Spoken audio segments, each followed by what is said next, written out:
Hey, all right. Thank you, everyone. I appreciate it. You guys are too kind. So, my name is Eric, and I do ERP implementations for a living. Yeah, I see your faces. It's the same look my therapist gives me. Yeah, this guy knows what I mean over here. I see you, man. Well, here's the thing. 80% of these projects fail. Let that sink in. You have better odds at the blackjack table in Vegas. And at least Vegas gives you a free drink while it ruins you. Yeah, this guy knows what I mean over here. Vegas, baby. You've been there a few times, right? I can tell. So companies spend $50 million on software, and you know what the research says? Only 3% of success comes from the technology. 3%. The other 97%, it's people. So congratulations. You bought a Ferrari to fix a problem named Dave in accounting. Oh, man. So you know Dave, right? We all have one in our companies, right? Dave sucks. And then the vendor demos, it's all integrated. It's AI powered. It works out of the box. My friends, vendor demos are like first dates. No one mentions the ex, the debt, or the cat. And then the system integrator shows up. They sold you the senior partner. They send you Braden. Braden graduated on Tuesday. Braden is learning SAP on your dime and on Halloween. Ask Hershey's how that one ends. You remember that one from the 90s? Yeah, you're old enough to remember. Yeah, me too. Ask Lola about their 500 million euro write-off. Ask Birmingham City Council how a 20 million pound project became 113 million. And then leadership says, we don't need change management. Oh, you give change a bad name. Yeah, you remember Bon Jovi? Yeah, that's what leaders are saying right now. Not Bon Jovi. Look, there are no silver bullets. The technology is the easy part. Humans are the hard part. All right. And watch out for the consultants. Thank you, everyone. I'll be here all quarter. Awesome. Take care. All right. We'll see you next time. Welcome to Transformation Ground Control. Ground Control. The podcast that covers everything related to digital transformation. Whether you're embarking on an ERP implementation, supply chain transformation, or any other business or digital transformation, this podcast is for you. 3, 2, 1. Ground control to Major Tom. If only ERP projects were funny enough to do stand-up comedy behind. Hopefully you enjoyed that. That's a new concept. I tested out on social media and some of the short formats like Instagram and TikTok and YouTube Shorts. And what I like about the video is not only poking fun at what we do every day in this industry, but also just calling out some of the nuances, related to people and, Dave in accounting, the guy that won't change, the guy that resists change. And, some of the leadership issues, not focusing on change management. I try to make it funny and poke fun at it, but that's the reality of ERP projects and digital transformations. And today's episode 271 of Transformation Ground Control, we're going to dive into a lot of stuff related to this. Of course, we always talk about everything related to ERP and digital transformation. This is a tech agnostic podcast. If you haven't listened before, thanks for being here today. I'm your host, Eric Kimberling with Third Stage Consulting Group. And we've got a great show for you today. We're going to talk with Karm Saliba, who's a director at Third Stage Consulting, where I work. And he's managed some pretty large, complex global ERP implementations. And in particular, we're going to talk about a specific case study, a multi-year, multinational SAP S/4HANA implementation. And even if you're not implementing SAP, it's still really good in terms of talking to him about lessons and some of the overall case study. And what's great about this, too, is that Karm is a former client of ours. So this case study we're going to talk about is actually a Third Stage client. We've since hired Karm as a director here. So the client has now become the consultant. So he's going to give us a perspective of having been in the client side of things for many years, running a very large, complex project for a multi-billion-dollar multinational organization. So great lessons in there that are going to be relevant in any sort of implementation that you might be going through. We're going to get to a few things here today that I'm excited about. I'm going to start off the episode by talking about this new policy that SAP has rolled out related to their API. They've got a new API policy, and it's created quite interesting conversation online. And one of the things that I did is I like I always do, tried to be part of that conversation and stimulate some of the conversation. And what I want to do is share with you a video that I shared on social media. And I'd love to get your reaction to this because, some people like what I had to say, some didn't. So I'm really curious to hear what you all think about this video. Well, SAP is at it once again, dictating to customers architecture decisions that really shouldn't be up to a vendor. This is news from just a few days ago that states that SAP now no longer will allow APIs, which are integration points between SAP and third-party solutions, unless it's something that's been officially published by SAP. SAP is saying that you may only use SAP published APIs and SAP endorsed data access mechanisms, and only for their documented purposes. Think about that for a minute. In other words, what they're saying is we don't care what custom APIs you might have developed. We don't care that you might want to integrate with a third-party system that they don't authorize. What they're trying to do is hide under the guise of security and compliance, which I'm calling BS on. That is not the reason why they're doing this. The reason they're doing this is because this is how SAP operates, first and foremost. But second of all, they want to have control and dictate to customers architecture decisions that should rest in the hands of customers. If customers are paying for the software, I don't think a software vendor should be telling customers how they can or can't use the software, as long as it's legal and within reason. SAP has a long and rich history of unilateral decisions that benefit them and harm their customers. You don't have to look any further than their 2030 mandate to get off of BCC, to get rid of all the customizations that have been built over years and years. And you can say it's all in the name of technical debt and updating and modernizing, but that should be the customer decision, not the software vendor's decision. The good news in all of this, though, if there's a silver lining, is that this story, this news, coincides very nicely with the timing of the release of my book, which is called Welcome to the Machine. In this book, I talk about SAP and companies like SAP, the behaviors they undertake, and the way it adversely impacts their customers. Now, in this book, I don't just blame vendors. I also talk about consultants and how their interests are misaligned with customers. And I talk about the internal dysfunctions that organizations face, the actual end customers face. So it's not just about bashing vendors, but vendors play a huge part in contributing to ERP failures, overspend, lack of ROI. The industry only needs to look internally to recognize what that is. SAP. So that is the video I published recently on social media. And I'd love to hear your feedback on this topic, because this is a really interesting topic that actually ties into a broader conversation around vendor lock, the rights of customers versus the rights of vendors. And there's just a lot of interesting discussion that I've been a part of online related to this. And this is part of why I like putting out content like this, because part of why I do it is to say what no one else will say. And although I think a lot of people are thinking this, apparently based on the feedback, but I also do it to get a reaction. I want to see the counterpoints, and I actually learn a lot from the counterpoints. I do appreciate even people that completely disagree with me or don't like what I have to say.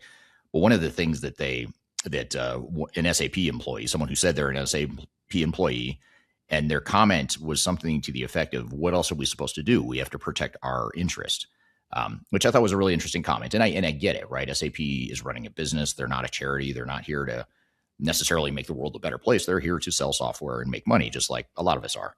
And I understand that. I respect that. So I think where I struggle, though, and I'd love to get the audience feedback on this, because I'm not sure where I land on this. I tend to look at things, maybe if I am biased, if I have one bias, it's that I look at things maybe too much from the client lens, the end client, and kind of how things affect them. Because we're not affiliated with SAP or any other software vendor, I don't always think the way maybe I should about the interests of ERP software vendors. And so, but at the same time, I do understand they have to make money, right? They've got to, they can't, for example, I've been critical of the 2030 migration deadline to move from legacy SAP products to S/4HANA. I've been critical of that, but I also understand that SAP can't in perpetuity be managing multiple solutions. They can't be managing S/4HANA, public and private cloud, ECC, R3, all these different systems that they've had over the years. Obviously, at some point, you've got to decommission them or sunset them. So I get that. It's nothing new to sunset a product. I think the key here, though, is that the timeline was pretty compressed for very large multinational companies to presumably move off of their legacy systems, especially when they had so much customization tied up in their legacy systems in many cases. And that's not an easy lift and shift by any means. It's very messy, very complex, very risky, very costly. So, but having said that, I understand why SAP is doing what they're doing in that case. This case is interesting too, because actually I was very shocked to see this news, not because it's not unlike SAP, because it is, but because they have recently been in trouble or had regulatory issues in the European Union in particular, where the EU is investigating them. And to be clear, it's not just them. I think they're also looking into Microsoft for similar but different things. But there has been some allegations of anti-competitive behavior, from what I understand, in the EU. And so, they haven't been found guilty of anything yet. They're still trying to negotiate with the EU things that'll satisfy regulators there. But some of the areas that they've had regulatory issues, and I think a lawsuit as well. Celonis is a business process mining software and a company that makes business process mining software. And historically, Celonis, the whole view of Celonis, or the whole value of it, is it can go into other, any kind of system and mine the data to see what the processes in the transaction really look like. What are the real end-to-end cycle times? What are the real variations in the process? How is the software really being used? Not just how people are telling you they're using it, but how they're really using it. And so the reason I bring this up is because Celonis has historically been able to access S4HANA and process mine S4HANA, but then SAP went out and they bought a business process mining tool called Signavio. And once they bought Signavio, they cut off Celonis's ability to access S4HANA to do the same thing that Signavio does. So that's part of where they're running into. That's one legal hurdle they're facing, is that there's allegations that they've limited competition to favor their own business process mining tools. So again, I get it, right? They make this big acquisition of Signavio. They want people to use Signavio. Makes sense. But the big question I have for the audience here is whose interests are more important?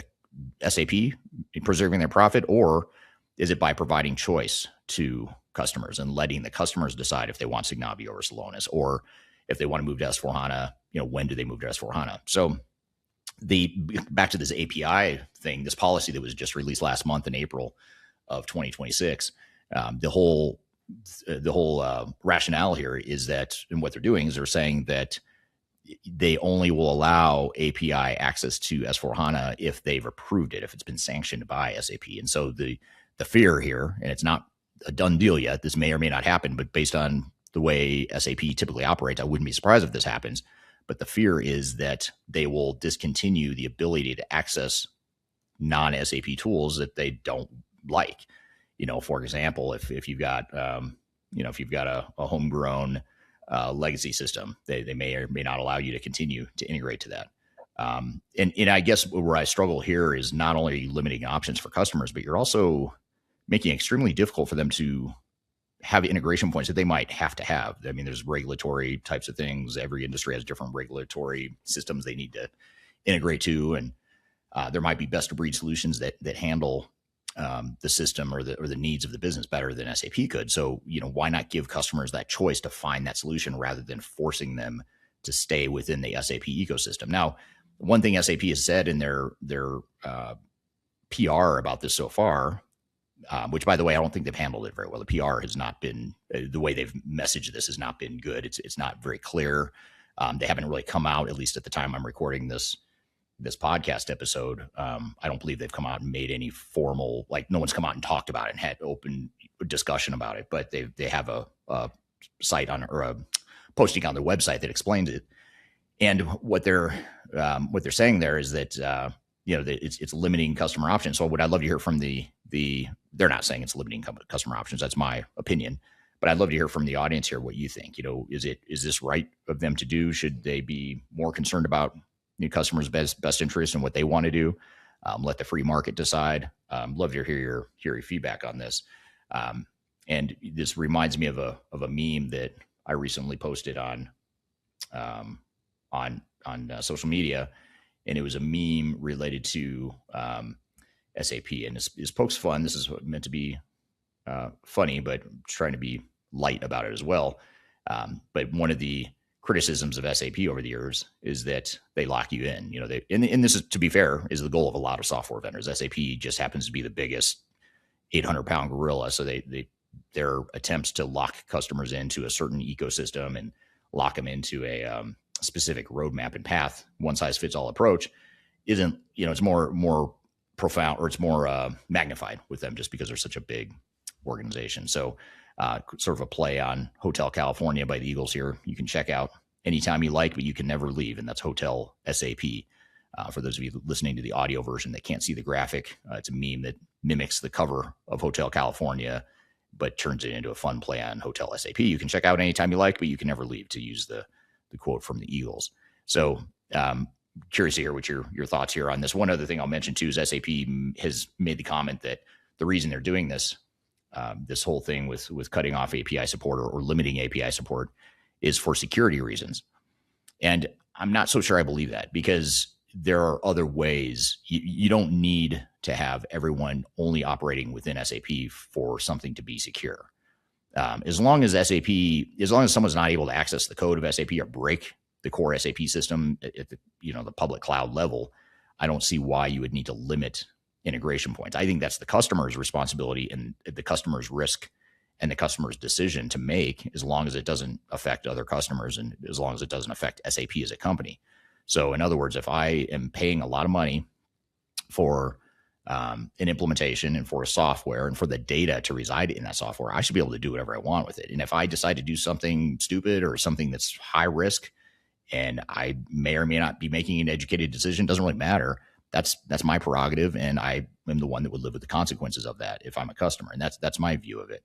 Now, I struggle with this whole concept of holding a customer's data hostage potentially. I mean, it's crazy to me that now we're all marching toward the cloud, which is, you're giving up a certain amount of control there. But now we're marching to the cloud. We're adding AI agents and upgrades that we don't have control over necessarily, week to week, month to month. Now you throw in this whole concept of not being able to access your own data or not being able to integrate your own data to other systems as you would like. I find that hard to believe. I mean, it baffles me that we as an industry tolerate this, because it just doesn't seem right to me. And I think, I know SAP's got to run their business, like I said, but at the end of the day, I think it's going to hurt them. I think it's actually going to hurt them more than it helps them. I think right now in the short term, it sounds good in theory, but I think the blowback of that API policy combined with the 2030 deadline, combined with just other actions that SAP has taken over the years, I think eventually they're going to end up in a situation where they aren't the 800-pound gorilla anymore. I just don't see how you can operate with that level of hubris or arrogance and just strategic blindness to what's going on in the market around you. Now, I think they're also feeling very threatened by AI, and I think that's part of what they're doing too, is they seem to be limiting, wanting to cut off access, AI agents being able to access SAP data. And when I say SAP data, by the way, it's actually your data, it's customer data. So if I've got my own data in SAP, that's my data. That's not SAP's data. And I'm not an attorney, so I'm not here to argue the legal merits of that comment. I'm speaking as a business practical person that would say, I would argue to you that the data in an ERP system is your data, not the vendors. Therefore, they shouldn't be telling you what you can or can't do with that data. So that's my take on it. Love to hear your feedback on it. We're going to take a really quick break, and when we come back, I'm going to give you a couple case studies. I want to talk through a couple of these case studies before we get to our guest. And I'm going to talk about, in particular, Zimmer Biomet and Haribo. We're going to talk about those two case studies, and we'll talk about some of the challenges they faced, and that's going to be a nice segue into the conversation with Karm, where we talk about successful SAP implementation. Not perfect, but it was successful. There's a lot of good lessons that we have from it, and I really look forward to having that conversation. So stick around. We'll be right back with more Transformation Ground Control.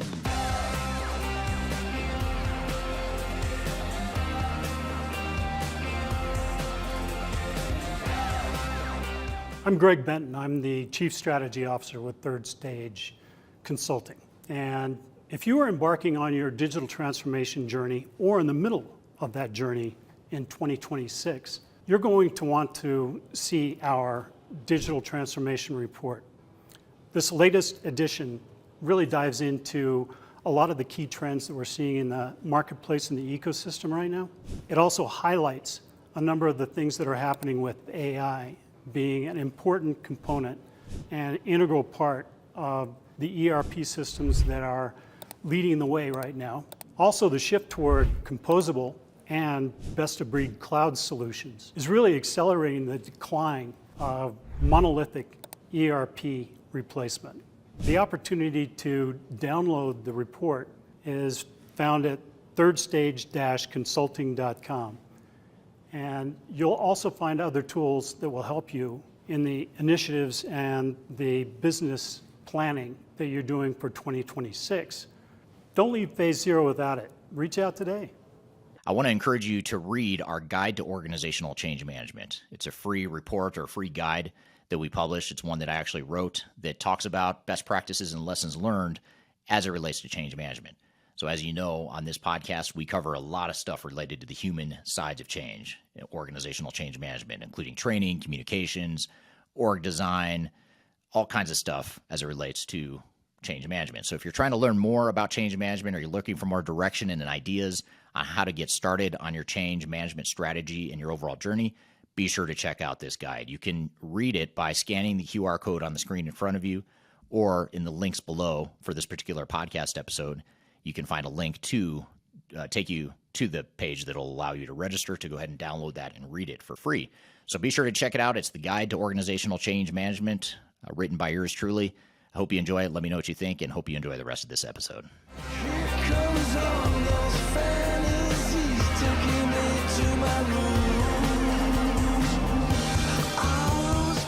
Hello, welcome back to Transformation Ground Control, the tech agnostic podcast that covers everything related to digital transformation. I'm excited for our guest coming up here in just a moment. His name is Karm Saliba, and he's a director at Third Stage, former client of Third Stages, and he was a client before he became a consultant here. And now he helps us lead and manage some of our most complex ERP projects, including some of our SAP implementations. Before we bring him on, though, I want to share with you a couple case studies, a couple public profile or publicly published case studies. And the reason I want to share this stuff is because these are just good, interesting case studies that I think we can all learn from. And the first one is Zimmer Biomet. This is a recent SAP project that didn't go well. So, we'll start with the bad news in this podcast by talking through challenging case studies, and then we'll get to Karm's discussion of a more successful case study. And I think you'll appreciate the contrast between the two. So this is Zimmer Biomet, $25 billion medical device company, implemented SAP. And what was interesting here is not only did they have a troubled, failed implementation that took a lot longer than expected and a lot more money than expected, but they also had some very material market capitalization and profitability issues or damages as a result. They lost revenue as a result of the implementation, so they could attribute some of their decline in revenue to the fact that their SAP system, their rollout, didn't go well, and they weren't able to manage the processes very effectively. And they also had a $2 billion market cap drop after going live. So in addition, here's where it gets really ugly. So they had a $2 billion drop in market cap, $75 million in annual revenue that was attributed to the failed implementation. Again, that's not just $75 million of, oops, we spent too much money. That's more, we lost a recurring annual, revenue stream as a result of a broken process or a broken rollout, presumably. And the real bad part, in my opinion, is that they laid off 3% of their staff, and they attributed a large part of that to the ERP failure. And that's just unfortunate. I mean, anytime you look at, how much money vendors and consultants are making from these projects, to leave a company like Zimmer Biomet in the dust, just out to fend for themselves in a situation where they're worse off than before the implementation, that's super unfortunate. And to be clear, I don't think this, based on what I know about this case, I don't think this is because S/4HANA was a flawed product or it couldn't handle what Zimmer Biomet needed. I think there were organizational dysfunctions and behavioral dysfunctions between Zimmer Biomet, SAP, and their system integrator, which was Deloitte. And now Deloitte's getting sued for $172 million in alleged damages. And so this is a pretty big deal, pretty big case study. And, when you look at some of the lessons here for executives, one of the things is, don't sole source. From what I understand, Zimmer Biomet sole sourced the project to Deloitte. It happens all the time with the Big Four. They have a way of weaseling their way into projects or into companies and getting these sole source projects. Just because they're your auditor or because they did an IT project for you one time doesn't mean they're the best option for you to do a big complex S/4HANA implementation, especially when this is a big, broad business transformation. And maybe there's probably, companies out there that maybe could have handled this better than Deloitte. I don't know. I don't know, who the team members were or how the approach they took. That's just speculation based on what I've seen in the industry from other Big Four consulting firms. And there was leadership turnover and internal changes. So the company was a bit of a moving target as the SAP project was going. They had leadership turnover, strategic changes, operational changes. So it made, locking down the process and the workflows and the requirements and the expectations of the system, it made that very difficult. So I don't know that anyone could have overcome that dynamic or that challenge, or at the very least that alone would have made this project very difficult. They allowed costs to grow by 30% without proper oversight. So they didn't seem to have the right governance in place to manage Deloitte, to manage the project, to manage the work streams. They didn't have an unrealistic budget. When you look back at the initial budgets they had, they clearly weren't realistic. And one of the things that this is more of a recent thing that I think organizations can learn from is you can be using AI as an oversight tool. We do it all the time with our clients. I mean, our own projects, I'm constantly monitoring the risks on each of these projects because now I have access to all the projects in a way that I never did before. So, those are some of the challenges that I think these guys faced. And of course, they lost investor trust as a result of it as well. So those are some of the big challenges that this company faced at Zimmer Biomet. And when you look at those lessons learned, a lot of them are things that I cover in this book. So my book, Welcome to the Machine, is out now. You can get paperback, you can get hardcover, you can get electronic anywhere in the world. It'll ship to anywhere in the world. But this book, the reason I wrote it is because I wanted to talk about the dysfunctions in this industry. And, in the past, I've written a lot about case studies and failures and things like that. I've studied them to death. I've analyzed expert witness cases that I've been involved with, which is about 60 or so expert witness cases. I've testified in several of those, been deposed in several of those. So all along the way, I'm constantly learning from project failures, recoveries, and of course, our own day-to-day implementations where we start from the beginning with a client. But one thing I hadn't really done until this book is really analyze more of the systemic breakdowns and problems and the behavioral, organizational, cultural issues that lead to failure. And the bad news is that I don't think it can be changed overnight. It hasn't changed in 30 years I've been doing this. It's all been the same stuff. It's the same patterns. It's the same behavior. It's the same conflicts of interest. It's the same issues. And so in this book, I unpack end customer, vendor, system integrator, three parties. And there's three main parts to the book where I talk about each of their dysfunctions and how each of those three parties' dysfunctions all fuel like a machine of failure. And it actually is a very effective machine. It's working as designed, which is to sell a lot of software and to sell a lot of services behind it. But the bad news is it's leaving customers behind, and customers are failing as a result of that. So think about this: when you have a failure like Zimmer Biomet or any of these projects, who are the two? There's two of the three parties between vendor, system integrator, and customer. Two of those three parties are guaranteed success. They are guaranteed to come out financially ahead. And the bad news is it's not the customer. The customer is the only one that will end up worse off if things don't go well. And for 80% or more, it doesn't go well. So 80% of the time, vendors and system integrators are doing better financially. Customers aren't. So think about that for a minute. That's a very startling conflict of interest, very concerning. I find it disturbing. Again, it's not going to change overnight, but what I talk about in the book in part 4, which is the conclusion, or the final part of the book, is I talk about how to navigate it, what you can do to manage and harness the machine and contain it and just limit its damage. If you kind of understand how all the gears work, you understand the conflicts of interest, you understand how consulting firms and vendors work, you understand your own internal dysfunctions that you have as a culture and as a operations and as a leadership team. Once you understand all these pieces, again, it's not to criticize anyone necessarily. I'm not trying to bash vendors or SIs or end customers, certainly not them. But what I am trying to do is say there's a problem here. There's a problem with the machine. There's a problem with the system, the way we've built this industry. And to be smart about it, you've got to understand the machine to navigate it. So be sure to check out the book. I enjoyed writing it. I think it's really good. I'm totally biased, I'll admit, but I think it's a very good book. It's by far my favorite of the 3 that I've written. So be sure to check it out. You can get it on Amazon. There's a link below. You can get it physically or electronically anywhere in the world. So that's one case study. Now, the other case study I want to talk about is Haribo. So if you're familiar with Haribo, they are a candy company. And I recently posted this infographic on LinkedIn where I talk about Haribo's ERP failure. I talk about how gummy bears almost were obsolete as a result of a failed ERP project. This too was an SAP project. SAP shows up a lot more in these big failure case studies, mainly because when Haribo fails, you hear about them. If a mid-market food company that no one's ever heard of fails implementing something other than SAP, you're not going to hear about it because it's not as well known of a company. So in SAP's defense, you're going to hear SAP a lot more because household brand name companies are more likely to be using SAP. So keep that in mind too.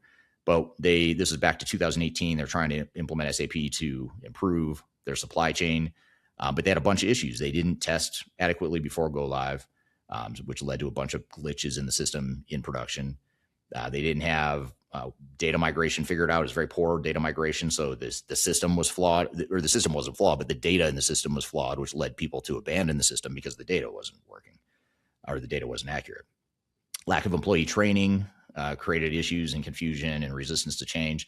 And what ended up happening, the impact on Haribo, was they had severe shortages of gummy bears, distribution chaos, empty shelves, 100 million in lost sales, and sales and earnings, I should say, 100 million euros of lost sales and earnings. And some of the lessons learned are you need thorough testing, proper data migration, and make sure you've got complete training. So the good news in all of this is that when we look at these case studies, there's some common lessons learned that we can all learn from. It's not rocket science. It's not super complicated. When you hear some of the lessons learned and when we hear Karm talk, there's nothing that I don't think he's going to say anything that's, totally off the wall or some secret thing that no one's ever thought of. It's just the way that they executed, the way they led the project. They were not led. They didn't go in blind. They didn't have that learned helplessness that a lot of organizations have. So that's going to be a really interesting conversation. So we're going to shift gears and we'll bring Karm onto the show and we'll talk about some of his lessons from having done so many SAP and large global ERP types of projects. So we'll take a quick break. We'll be back with more Transformation Ground Control. I met her in a club down in Old Soho where you drink champagne and it tastes like Coca-Cola. C-O-L-A. If you're leading a digital transformation or ERP initiative and you want to avoid the costly mistakes that most organizations make, that's where Third Stage Consulting comes in. We are an independent and technology advisory firm, meaning that we don't sell software, we don't take commissions from vendors. Our only job is to protect your interests and be on your side. We help executives and project teams plan, deliver, and recover digital transformations and ERP projects, reducing risk, improving adoption, and delivering real business value. If you want clarity before you commit to your digital strategy, or if something feels off track to you, feel free to reach out to us at thirdstage-consulting.com, and my team and I would be happy to help. The last thing you want to have happen is for your digital transformation to end up in court. I've been doing this for 20 years and I have seen everything. My name is Marcus Harris. I'm a software and technology attorney focusing my practice on drafting and negotiating software-related contracts and litigating software disputes across the country. Feel free to reach out to us at taftlaw.com. We'd love to talk to you about the litigation process and what you can expect.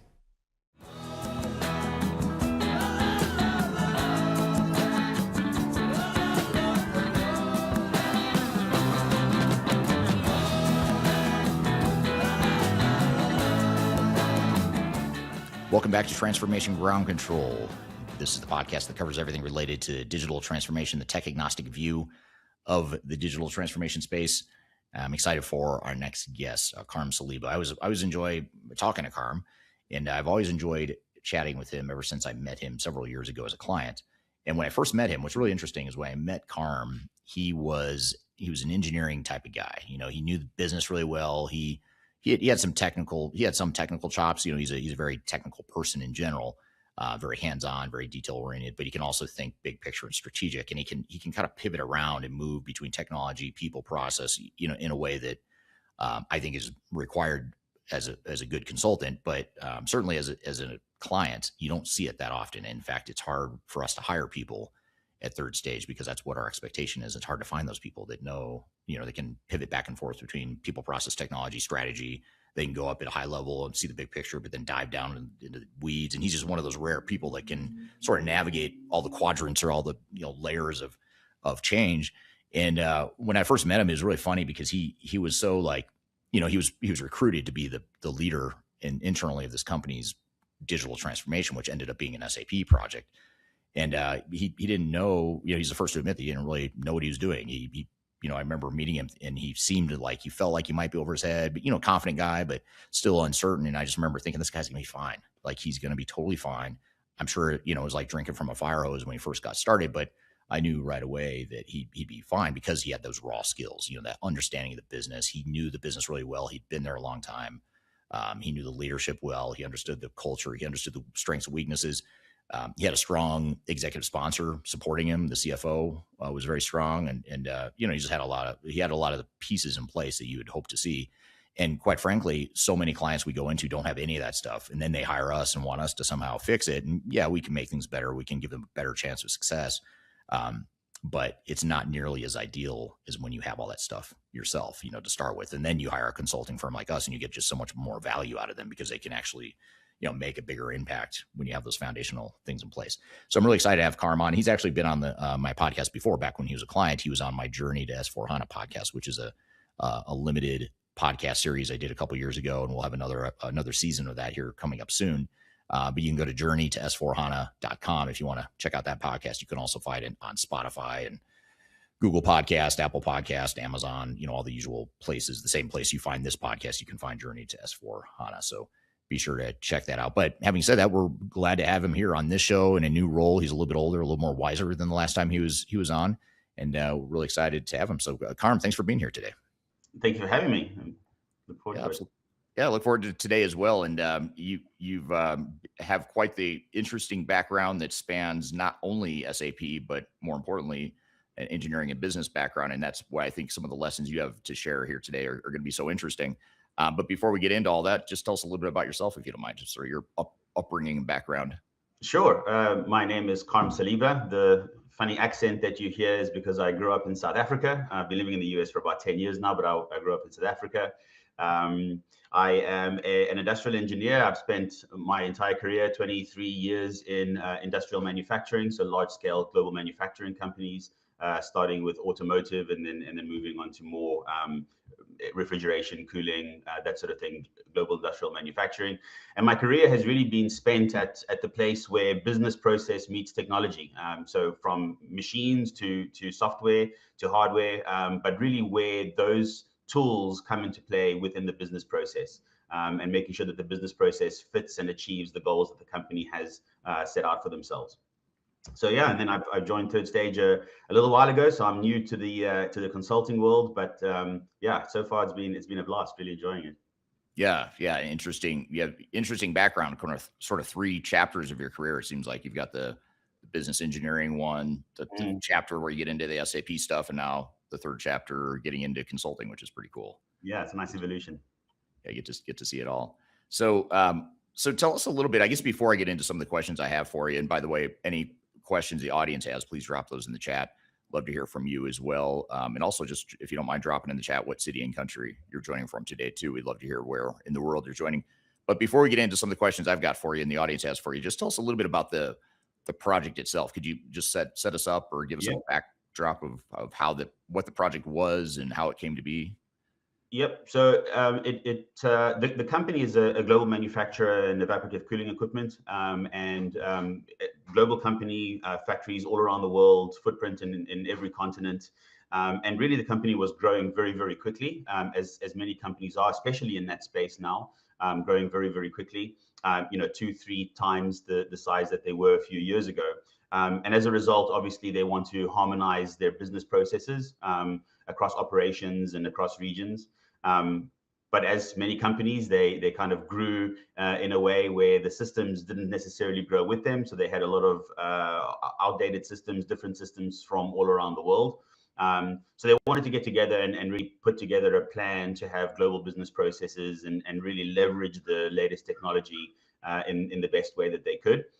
So that was the project, and that's what we started out to do, with the goal of improving the products and services to the customer, and really the customer experience was the main goal. Right.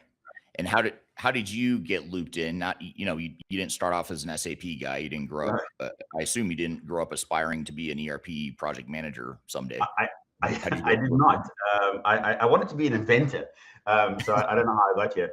But yeah, I've always been a process guy. So that's always been my thing, optimizing business processes, whether it's a process on the factory floor, or whether it's an operational process, or whether it's a sales process, or anything like that. So I then got into innovation and did some education around innovation and innovation methodologies and how you can frame problems, before jumping to solutions, and how you can really apply solutions that will solve the problem that you're going after. And so I kind of had that background, which was known within the organization, and then a particular gentleman who was the CIO at that stage said, "Hey, would you be interested in helping us frame a problem that we're kind of trying to get our head around here?" So I said, "Sure, that sounds like fun."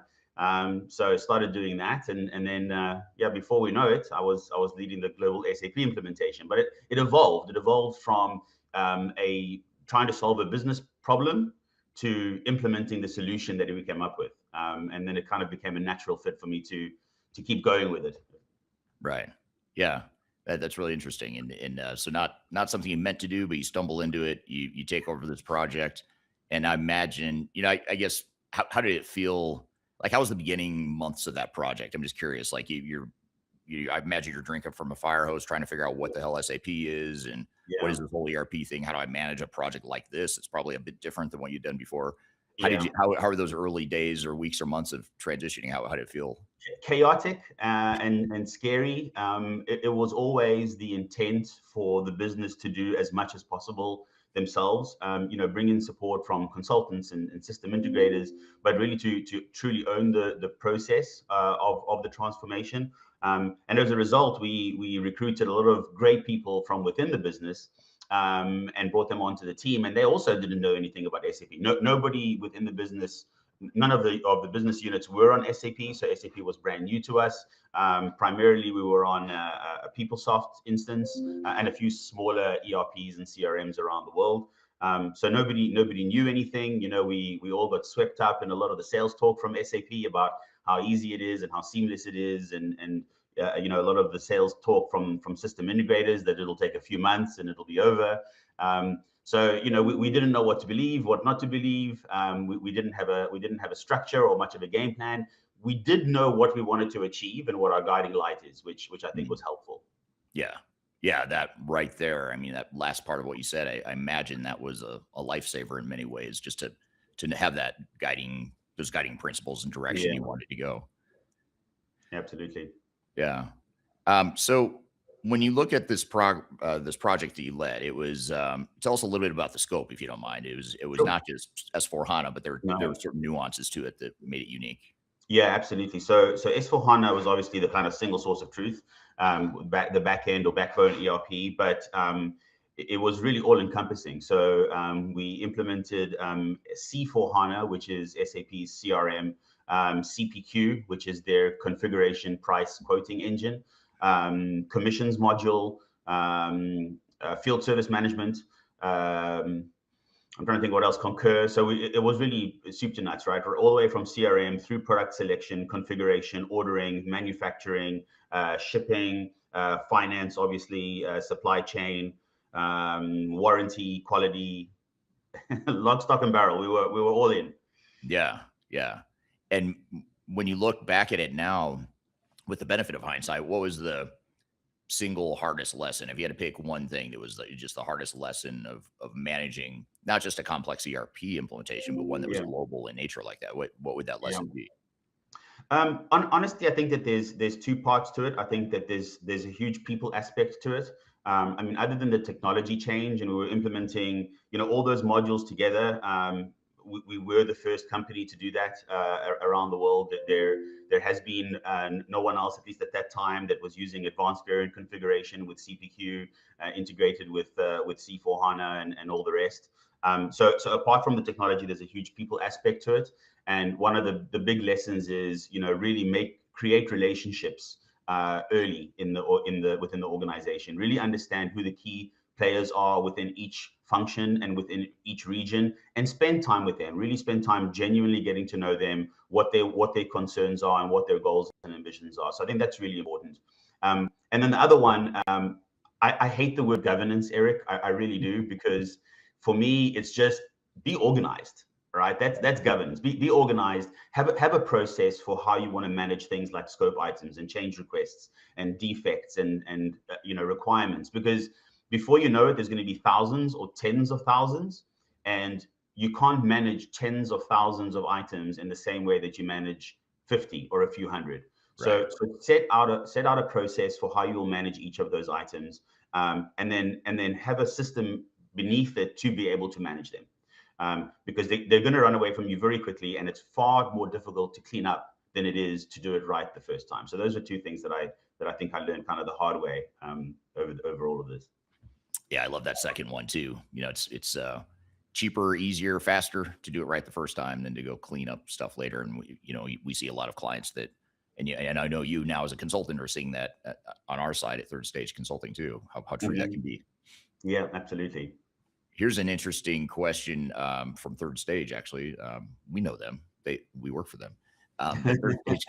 Third Stage Consulting, or someone from Third Stage Consulting on YouTube says, "What shocked you the most about this first project? Is there anything that just sort of not blindsided you, but just it really opened your eyes, really surprised you, or maybe is a little bit more difficult than you thought it would be?" Yes. So we had gone at that stage with one of the big five system integrators, for SAP. And what shocked me the most, and I think continues to shock me sort of 6 or 7 years later, is how many promises are made by many companies around methodology and process that they'll come in with and implement immediately. And it's all kind of smoke and mirrors to an extent. Yes, there is methodology somewhere hidden deep down inside a filing cabinet somewhere, but it's not as cookie cutter as one might think to implement some of these processes. So that was a shock to me. I would have thought that these multi-billion-dollar companies would have it down, they'd have a recipe, but there isn't really one that I've seen. Yeah. That's interesting. And you guys, I mean, maybe talk about that for a second. You guys started with a large Big Four system integrator, and then you switched midstream. Can you tell us a little bit about that, like how that came to be and how that transition worked out? Yeah, absolutely. I mean, the company is a legacy company. They've been around for 80 plus years, and with a company that's that big, a billion-dollar company, there's a lot of inertia, obviously, when you're making a change like this, and when you partner with another very big company or even bigger company, you've got to manage your own inertia as well as theirs, and that can become quite difficult. So with large companies and large system integrators, there's a lot of red tape. There's only so much you can escalate. And so when you do run into problems, and you inevitably will, regardless of how good they are, and they certainly brought a lot of good, right? I don't want to make it sound like it was all negative, because it wasn't. There's a lot of inertia that you've got to manage. You've got to talk to this team, you've got to speak to this person, and then they've got to escalate. And so we switched to a much smaller partner, or a couple of smaller partners kind of halfway through the project. And many people thought we were nuts. Like, how can you, towards the end of blueprinting, switch system integrators? You guys are lunatics.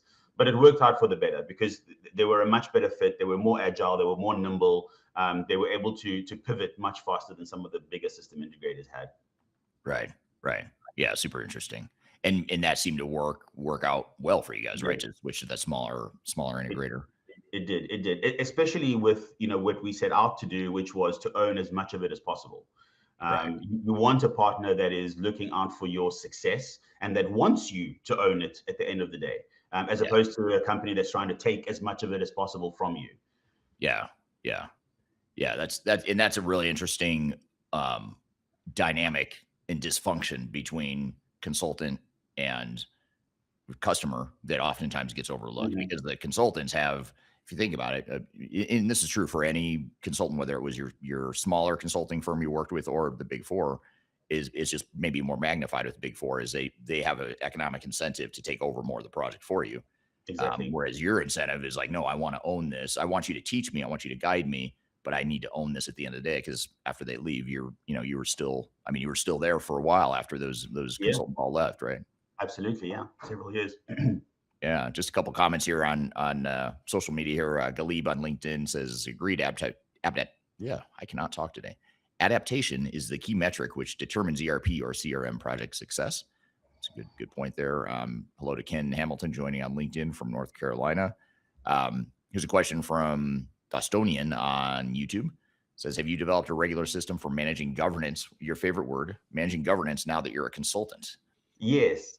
So here's an interesting thing, right? And I was actually talking to a client about this the other day. In my personal life, I'm actually not that organized. Something that my wife complains about regularly. But in my professional life, you have to develop a system of governance and a way of working that is scalable and repeatable and reproducible. And so we're working on it, and that's one of the reasons that I joined Third Stage, is because we do have a different mindset, in a way that we want client success. And so the only way to achieve that is really to have clarity and transparency in organization. So I'm building upon the tools that I found here at Third Stage. But I think we can still do a lot of better. I think so. So stay tuned. I think that there are things in the pipeline, where we can have a governance process with a system and a methodology of implementation that is flexible enough to go from one client to another, but repeatable and rigid enough that you can implement it quickly. Yeah. Yeah. And that's the key right there. How can you be repeatable and fast, but also understand that you've got to tailor things or adapt to things that are unique to you as a business, which leads to another question I had, which is, you guys had a global template, right? That you were working from. So you weren't, in other words, you weren't looking to implement S4HANA and all the associated systems. You weren't looking to implement that with different instances or different variations for each location throughout the world. So how did you find that right balance between the global template approach versus the local flexibility and the nuances and the differences that each country had and needed to preserve?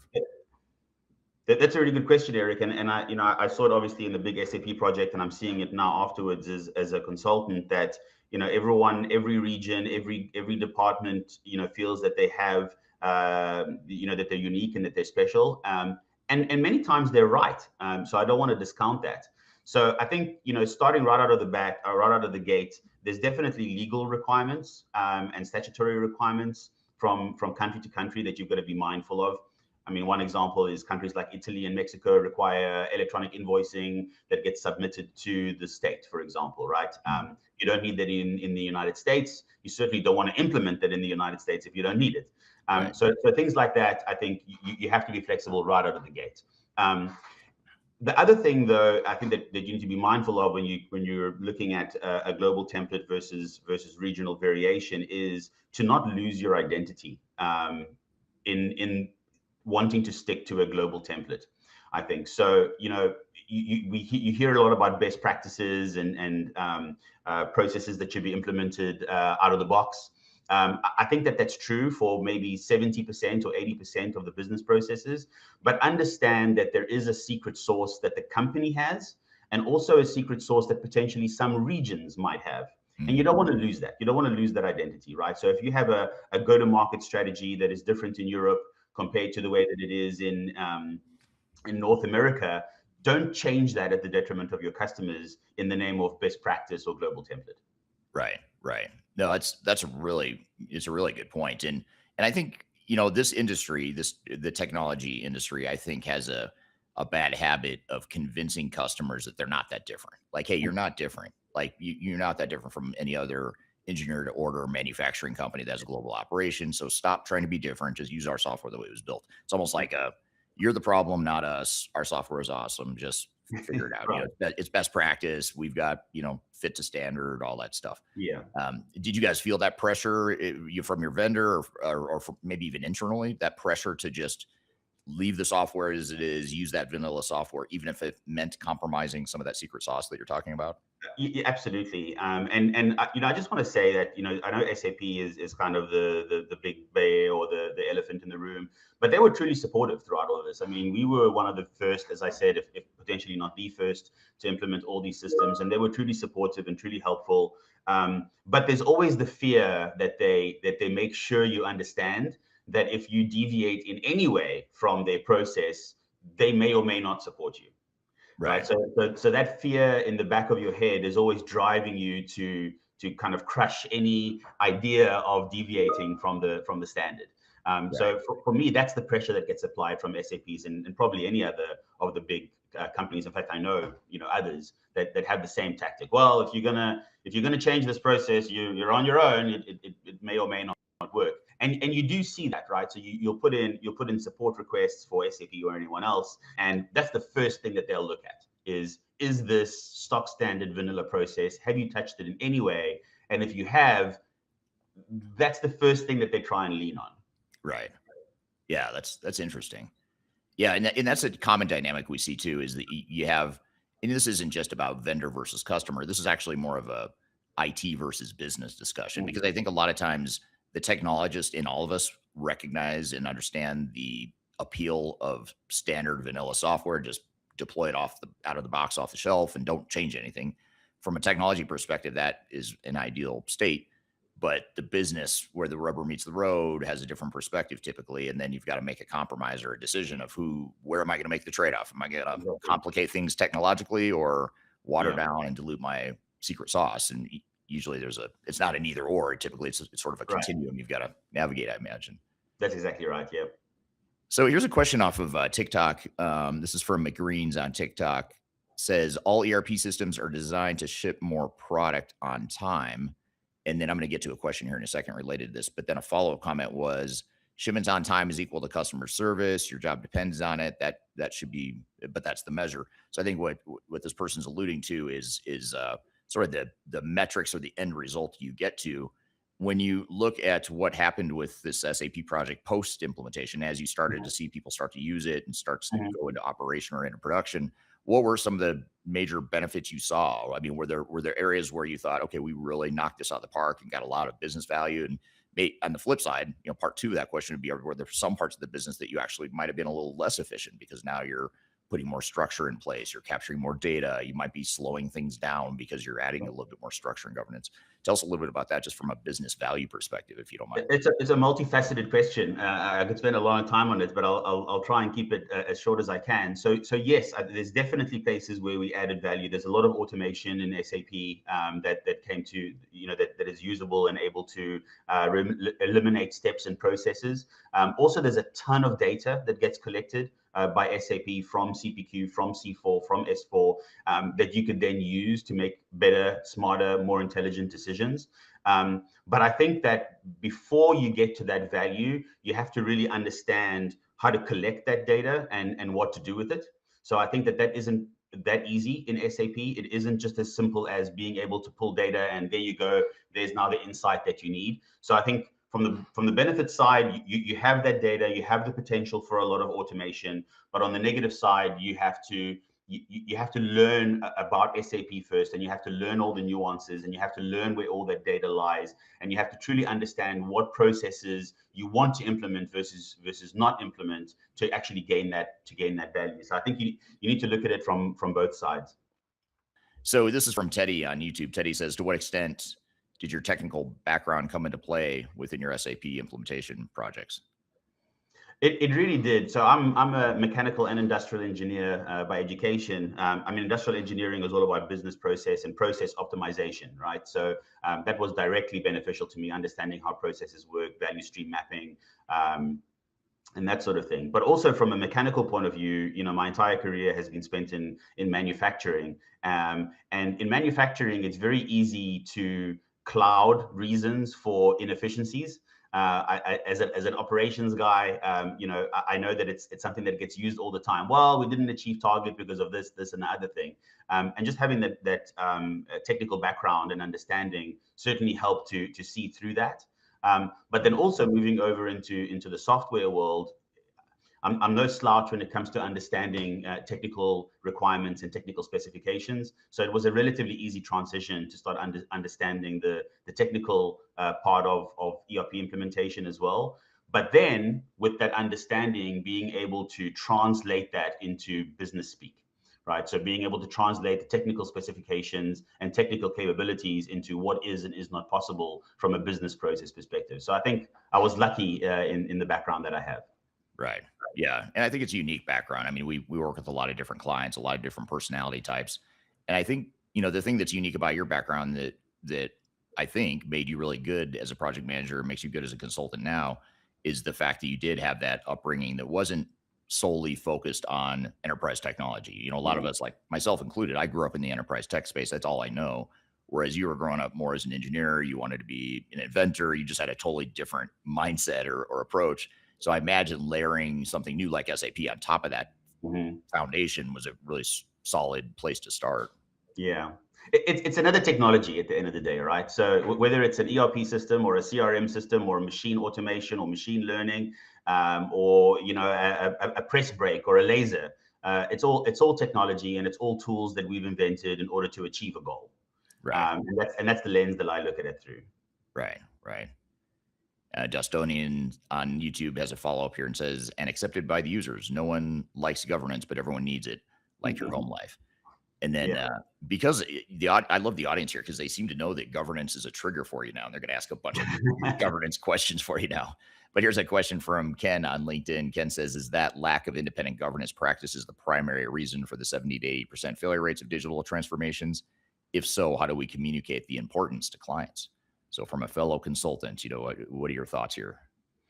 I wouldn't want to take a guess as to the percentage. I think that the lack of independent governance practices and structure is a big part of it, yes. But I also think that, from what I've seen, people lose themselves in the transformation. As I alluded to earlier, be careful not to break who you are as an organization in the name of best practice implementation or in the name of a deadline or, some other sort of fictitious line in the sand that you've drawn. I think that also leads to the 70 or 80% failure rate. So I think it's a combination of things. Certainly the lack of governance has a lot to do with it from what I've seen. Yeah, it's hard to peg any one thing that's the main driver for failure, or even if you ask me to name 5 reasons, it's like, okay, I can give you 5. They're probably pretty common, probably cover a lot of the failure points, but there's just so many things that go into a success or a failure and so many variables you've got to get right. It's almost like from an engineering mindset like yourself, it's almost like you've got to design things in a way that fits that business. Exactly. And the way you design your program and your project for your company is probably going to look a bit different than what might be optimal for another company too. And back to your point earlier about methodologies and being able to be flexible, but yet repeatable, all that stuff. I mean, that's the tricky part of these projects is trying to find that right balance. Right. So here's a question from Megan on LinkedIn. Megan says, did you ever stray from there? And I think she means SAP's S/4HANA's processes because you believed it was not best for the customer, and was it worth it?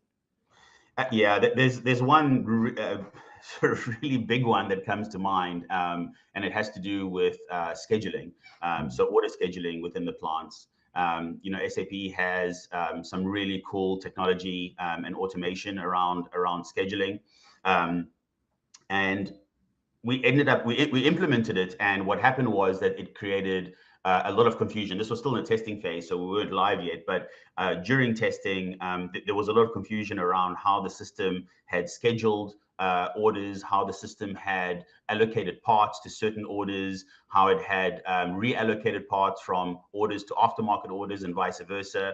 And what we found was the technology was just too much for the organization at the time, and it was negatively impacting the customers. So because we weren't able to understand some of the decisions that the system was making around scheduling and order allocation, it started causing confusion and an inability to ship product. And so we actually turned it off, and we went back to a much more manual way of scheduling the plants. With the understanding that we might come back to it when the organization is a little bit more mature, we have a better understanding of SAP, we're more comfortable with the processes, we could then turn on some of that automation again. But for me, that was a lesson that, more technology is not always better, and certainly not always better for the customer. And so, we ended up turning it off. Yeah. And did you get kind of blank stares from your consultants in SAP? Just like, what are you guys doing? Why are you doing this? That makes no sense. I mean, what was that? Not really. Honestly, I think that we had established ourselves as the leaders in the project, and so we didn't get any blank stares. And I think we made sure that they understand why we're doing it as well. Right. So having consultants is not a bad thing. I'm a consultant.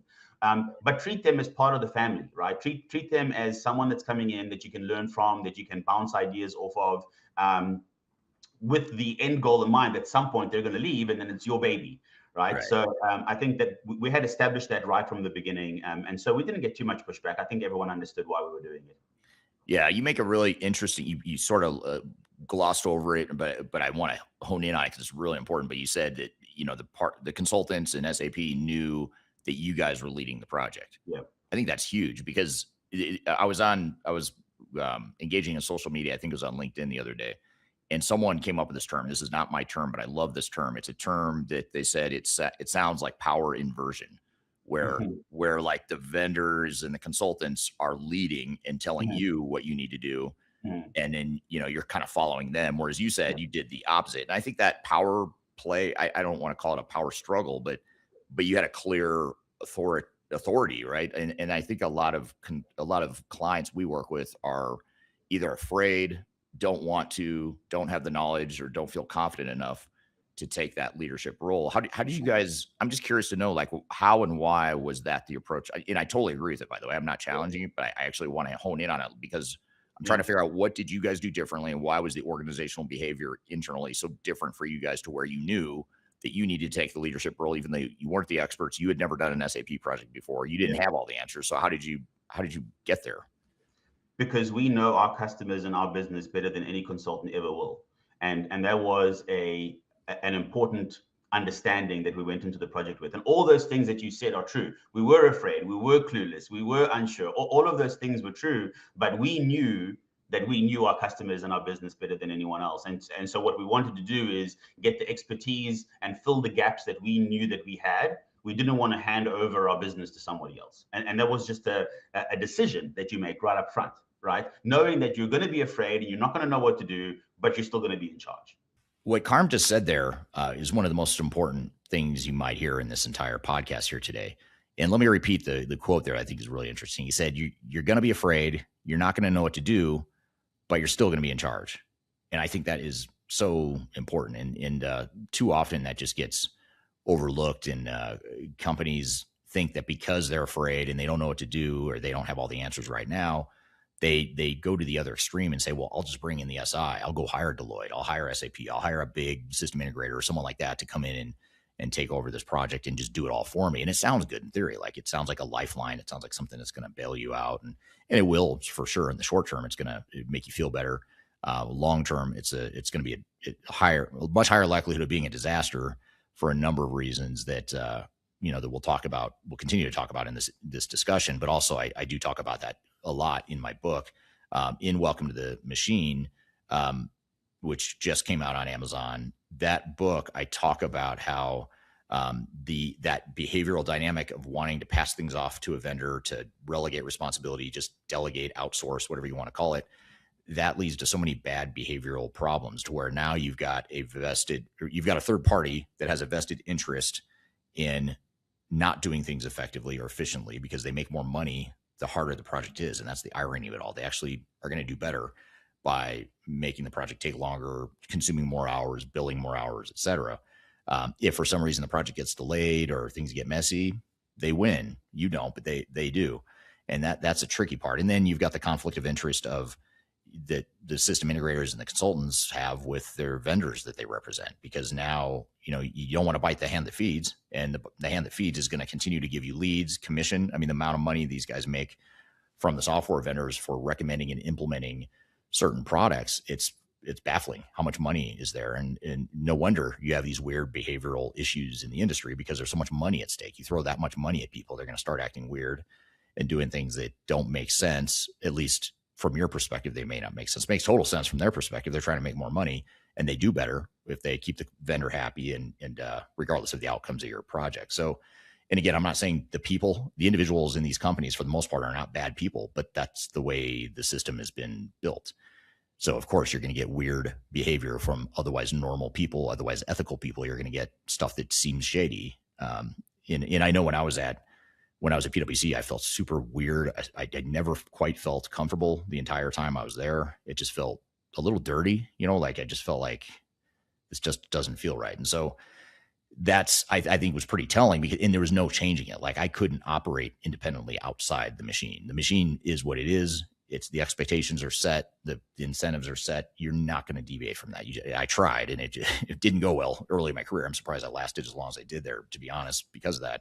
And the reason I left and the reason I started my own company is because I just couldn't do it anymore. If I wanted to be in consulting, I had to do it a different way. And there weren't any independent tech agnostic firms out there that only represented clients' interest at the time that I started my previous 2 companies. So so that's the lesson there. But I think with getting back to what Karm is saying, you're going to be afraid, you're not going to know what to do, you're still going to be in charge. That's the mindset that separates successful projects from failed projects. Most companies do the opposite. They hire a big consulting firm or integrator. They're intimidated because the consultants all know SAP, and they just hand over the steering wheel. And the problem is that those consultants don't know your business the way you do. And you need that knowledge of your business. I know we're all talking about fit to standard and clean core and software best practices, and don't worry about your current state because you're going to throw it out anyway. That's garbage. That's a highly risky and reckless way to manage a project. So you do have to understand the way things work today. You certainly need to understand the way things are going to work in the future. And you need to understand the gap between the two and what you're going to do to address that gap. And those outside consultants that are focused on building SAP are not looking at your business the way you would, or that an agnostic, someone that's not focused just on technology, the way they would. And you also have to remember that the consultants are going to leave in 18 months. You're going to be living with the system for 10 or 20 years if all goes well. And if it's a good system and good deployment, you might end up with that system for 10 or 20 years until, things change and you grow and you need a new system. So the hardest part of these projects aren't the technology. It's getting comfortable being uncomfortable. It's knowing that you can lead without all the answers. It's saying no to a vendor or a Big Four partner when your gut is screaming that something's off. And so it reminds me actually of another client who's been on this podcast before. And he's another person similar to Karm. He has a business background in HR and operational background, knew very little about ERP and IT in general, but he was handed the keys to this big, massive digital transformation.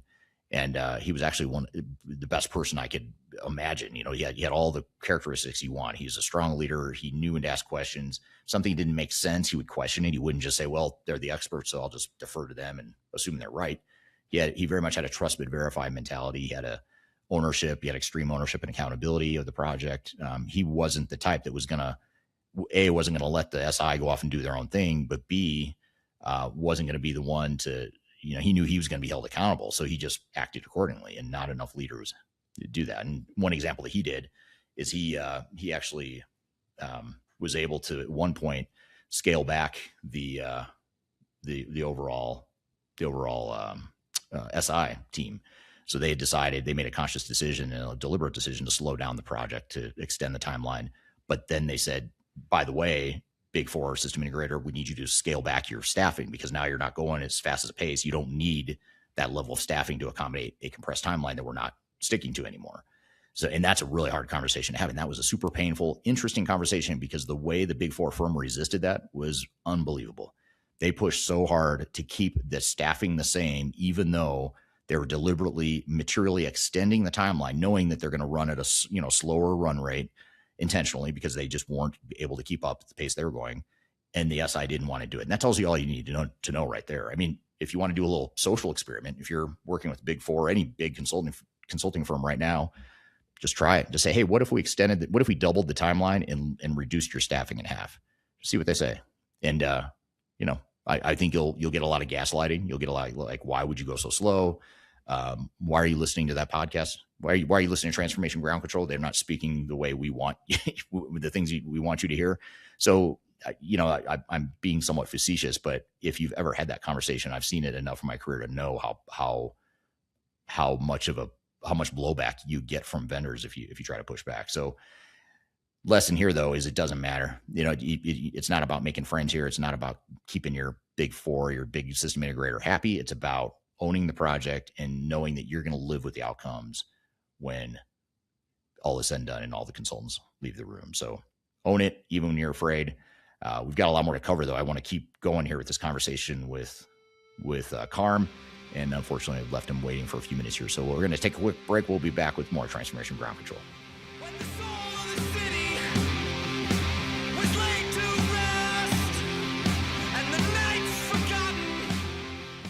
If you're about to embark on the jungle of digital transformation, check out my new book, Welcome to the Jungle. It's a book that just came out in late 2025. It's my second book, and it's a book that focuses on digital transformation failure case studies and talks about the lessons and takeaways from that.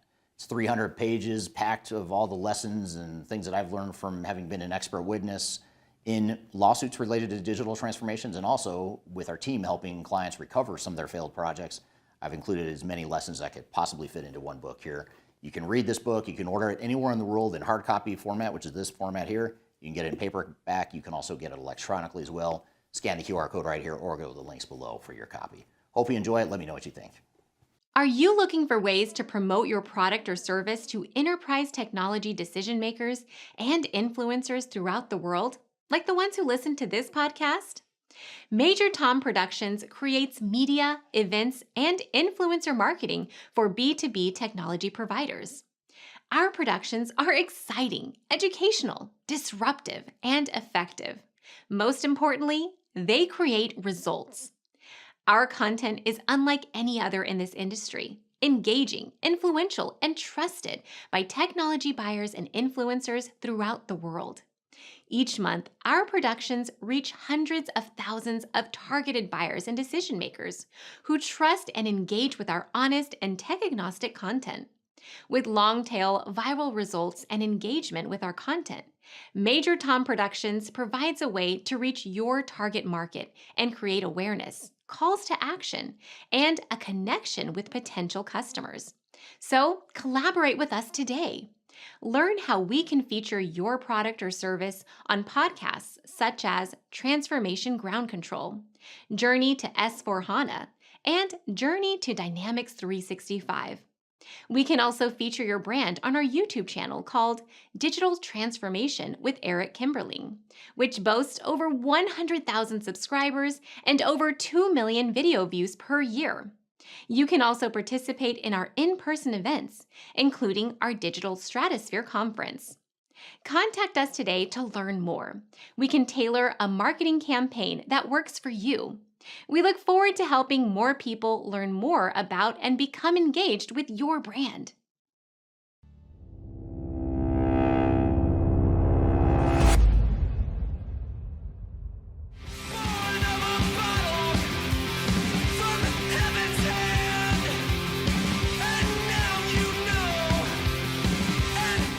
Hello, welcome back to Transformation Ground Control. I'm here with Karm, Saliba. We're talking about SAP implementations and lessons from one particular global SAP implementation.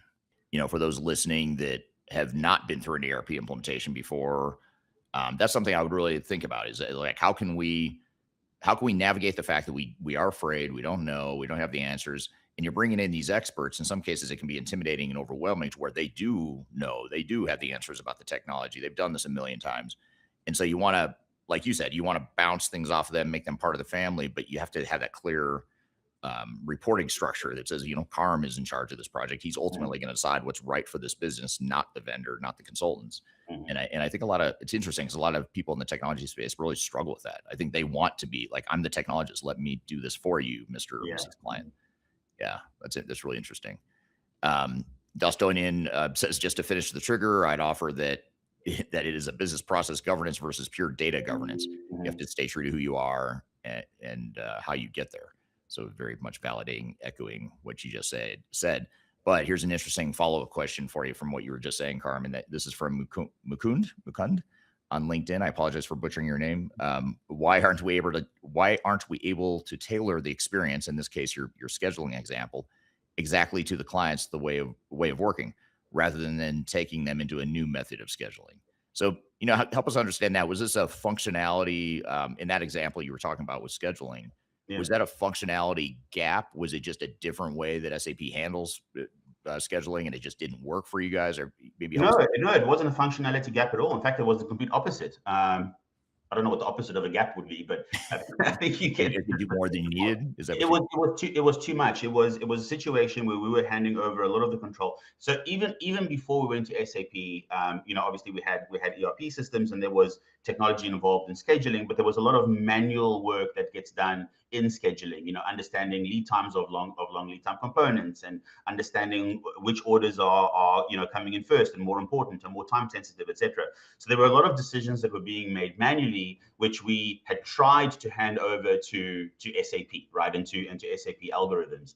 And that was just too much for the organization. So it wasn't a situation where there was a technology gap. It was just too much to hand over to the technology at that time. And could we tailor it? Well, I mean, that's exactly what we did, right? So we didn't switch off SAP. We just took certain decisions that were being made systematically and reverted them to people decisions again, and then fed those answers back into the system again. So we kind of bypassed some automation within SAP. So if I'm understanding the question correctly, we did exactly that. We did tailor the process to the business. But in this case, it was removing functionality as opposed to adding. Yeah. And that's an important nuance too, because I think that's okay. You know, it's like you buy the Cadillac. In this case, you guys bought a Cadillac. You don't need every feature and option. Just like when you buy a car, you don't necessarily want the loaded thing that has every possible feature that you're never going to use. Right. And but I think again, the technologist in us all says, no, but that scheduling capability is so cool. You look at all this automation you could get from it. It is. And it's hard to like get it. It's hard to get unstuck from that Yeah. conflict or that tension that you feel over that. Yeah. You can't, I mean, you can't have a Ferrari for your first car because you're probably going to crash it. Right. It's a good point. Yeah. I'm my 16-year-old son just started driving, and that terrifies me to think about him driving a Ferrari. Yeah. So here's a question and this actually gets to a thread I was going to get into. So I'm going to point to my question, and I'm going to combine my question with one of the audience members here. But I want to talk about resistance to change or potential end user employee resistance in general, especially in a global environment. Now, first of all, I'm guessing it's not true that everyone was totally on board with this, excited. They're ready to change. They're ready for the American headquarters project team to come in and tell us how we're going to change our business. I imagine that ruffled some feathers. Tell us a little bit about just sort of your general experience there, and then I've got a follow-up question for you on that. I think it's true. Look, I think the leadership was great, and there was alignment at the leadership level across all functions and across all regions. So I think that was a good start, and something that I would certainly encourage every organization to make sure that they have. But yeah, they were. You know, it's I've heard the analogy before that if you're a Samsung person and you have the latest Samsung phone, and then somebody takes it away from you and gives you the latest iPhone, you're going to have a problem with it. And it isn't because necessarily iPhone is better or Samsung is better. It's just because you're used to one over the other. And you'll find reasons, the iPhone can't do this and the iPhone and the Samsung could do that. They're probably true. So listen to the people when they tell you, the new system can't do this, the old system can't do that, because there is truth in that. But much of it is around navigating the people's comfort, understanding what it is that they actually need to do their job. And then walk with them, right, as they understand the new processes. Make sure that they understand that they're still going to be able to do their job in the best and easiest way. And it might be different, but it's not necessarily worse. And if it is worse, have the confidence to acknowledge that and potentially change course in what you're doing. So listen to the people that are crying. Sometimes you'll be able to win them over. Sometimes you won't. Right. And then the follow-up question here from Glebe that ties directly into what you just said, Karm, is one question on adoption. How do you win over legacy loyal users who find old systems more convenient? Maybe I'll take it one step further and just build on what you just said too, is not only might your old systems be more convenient, but what about those cases where your legacy system was actually better for you? You're putting in this new capability that maybe it's watering down that process or making it a little bit more complicated or less ideal, but it's in the name of a broader good. It's helping enable other upstream or downstream workflows. Like how did you guys tell us a little bit about that? How did you overcome that? So be critical in the battles that you fight. And so I think that there are some instances where the legacy loyal people actually have a point, and where it is a competitive differentiator for the business. Have a look at how you can keep that, even if it means stepping outside of the process or the system rather. I mean, with the advent of AI and AI coding, you can build sub-processes and applications that can tie into your ERP system, which allows you to keep your competitive advantage by not sticking to the standard vanilla process. And in others where you do feel that we need to stick to the template over here, understand that the people that are legacy loyal are just that they're people, they're human beings, and you're changing the way that they've probably done business for many, many years, and that's why they're so adamant about it. So make a connection with them, spend time with them, work on the shop floor, work in the accounts payable department, actually spend time with them working through their process and understand the pain that they're feeling. And I think that once they see that you understand it too, then you can get to a point where you can get to an agreement, whether that's changing the system or the process, or whether it's them adopting the new process. Right. You're not going to win all of it. Yeah. Yeah. Well, especially in a diverse global organization with thousands of people, those are thousands of different opinions and mindsets that you've got to figure out how to change or get on board. What about from looking more regionally and geographically at this? Did you guys have certain examples or certain instances where, one country just was really resisting the change, or maybe you really were truly watering down or making things more difficult for them, but you needed them to be on a common platform. So, sort of a trade-off. Did you have anything like that was a big deal for you guys? We did. And I'm smiling because I'll make sure to avoid what country or region I'm talking about. I'll try to guess. Resistance. Try to offend everyone on the call here. Yeah, exactly. Resistance shows itself in many different ways. Okay, so it's not always going to be somebody banging their fist on the table saying, I don't want to do it. Sometimes resistance might look like a region or a department going along with you and then saying that they're gonna do what the global template says, and then you'll find afterwards that they've developed an entire shadow process or shadow system to work around you. So that's one way that resistance could show itself. Another one is, somebody banging their fist on the table and saying, no, they're not going to do it. Unless you meet every one of their requirements, they're not going to change. Another one could be where they try and, win you over and persuade you why their idea is better than yours.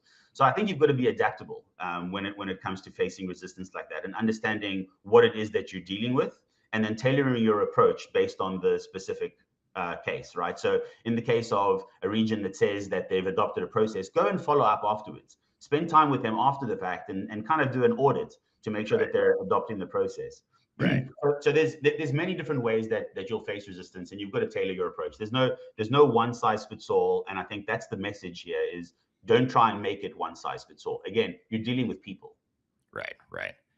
Well, as badly as I want to ask you, tell us which country was the hardest one from a resistance to change perspective. But I won't ask that, partially because I think I know which country you're talking about. It just because I knew you guys at the time and you were client partners. But I'm not going to go there. Anyway, what about when you're in the planning and design phase of these sorts of projects? Like, were there any lessons you had from the early stages, like things that you did well that really set you up for success, or things that you wish you would have done differently during the planning and design phase that would have better enabled success? Yeah, I think from a technical point of view, don't underestimate data in any way. I think a lot of organizations do. I think a lot of organizations see it as a secondary thing to the process. It is not.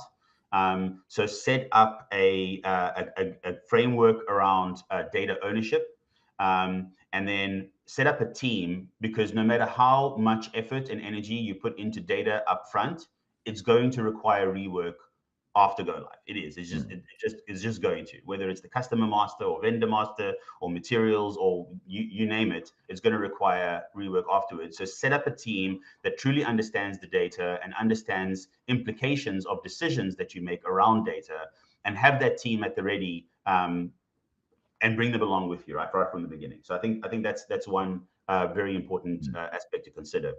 Yeah, data is becoming more of a discussion point here in recent years. It's always been a big deal. I mean, I could go back 10 or 20 years of my career and people were talking about data, but now it's just different, because not only do people have more data accumulated that they've hoarded, as an organization, they don't know what to do with it.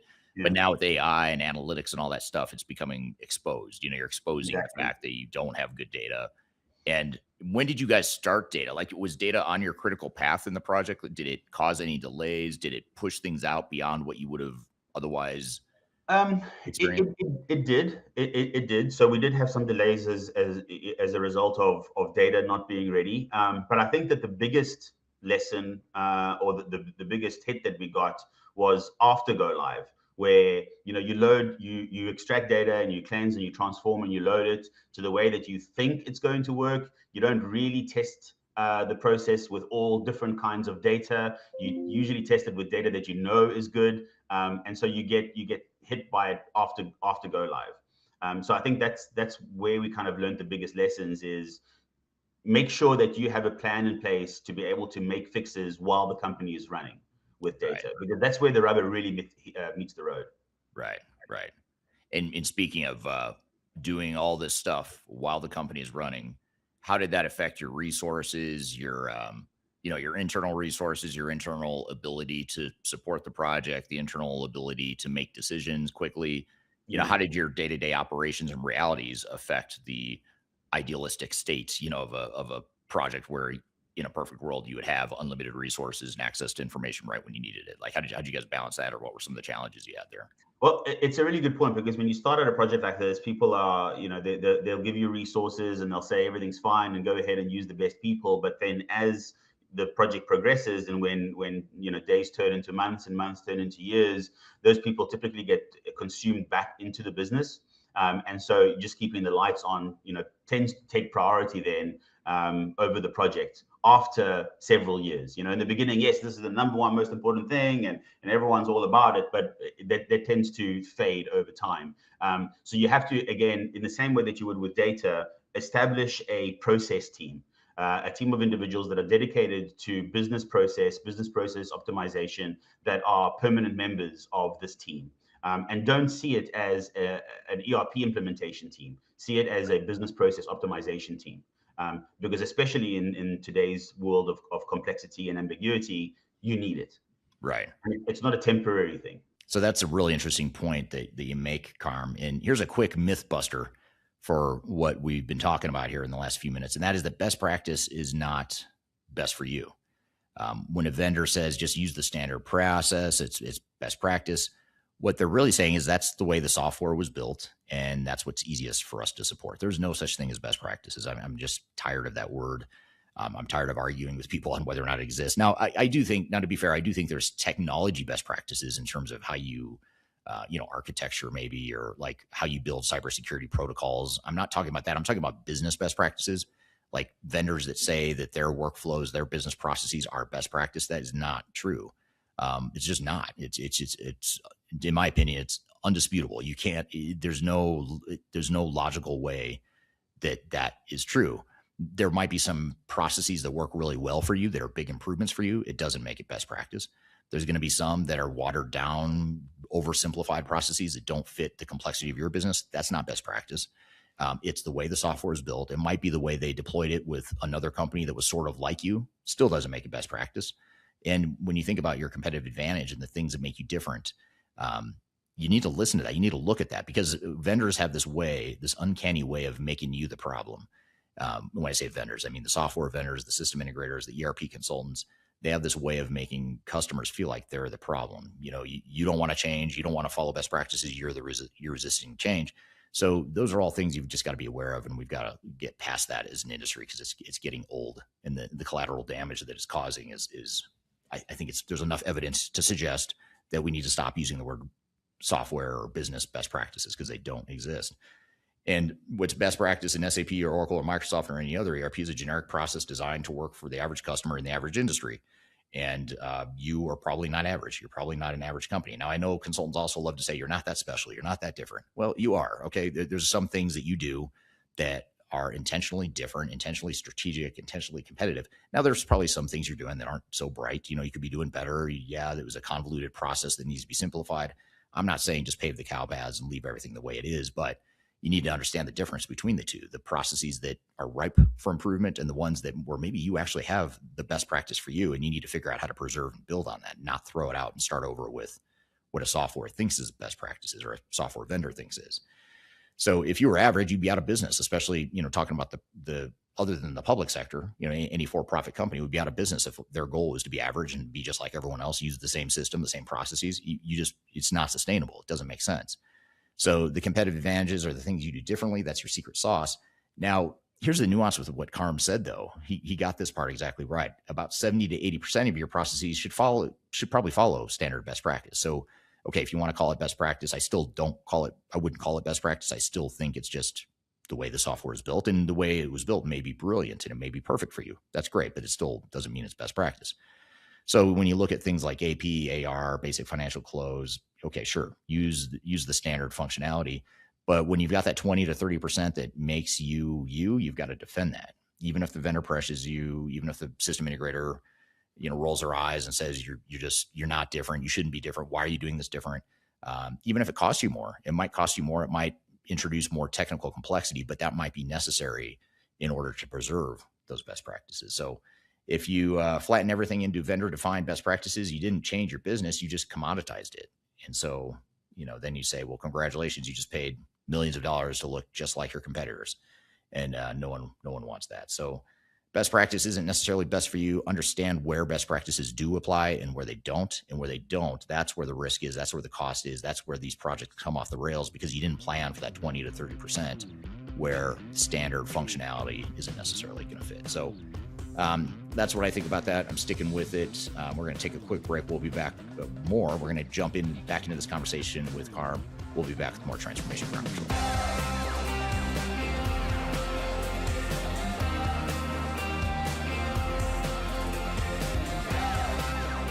I'm Greg Benton. I'm the Chief Strategy Officer with Third Stage Consulting. And if you are embarking on your digital transformation journey or in the middle of that journey in 2026, you're going to want to see our digital transformation report. This latest edition really dives into a lot of the key trends that we're seeing in the marketplace and the ecosystem right now. It also highlights a number of the things that are happening with AI being an important component and integral part of the ERP systems that are leading the way right now. Also, the shift toward composable and best-of-breed cloud solutions is really accelerating the decline of monolithic ERP replacement.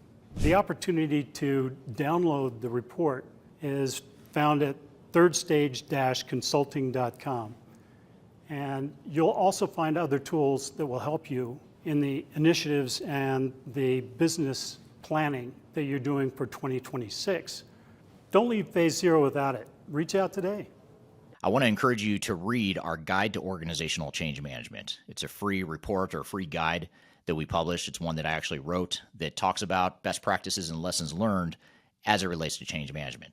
So as you know, on this podcast, we cover a lot of stuff related to the human sides of change, organizational change management, including training, communications, org design, all kinds of stuff as it relates to change management. So if you're trying to learn more about change management or you're looking for more direction and ideas on how to get started on your change management strategy and your overall journey, be sure to check out this guide. You can read it by scanning the QR code on the screen in front of you or in the links below for this particular podcast episode. You can find a link to take you to the page that will allow you to register to go ahead and download that and read it for free. So be sure to check it out. It's the Guide to Organizational Change Management, written by yours truly. I hope you enjoy it. Let me know what you think, and hope you enjoy the rest of this episode.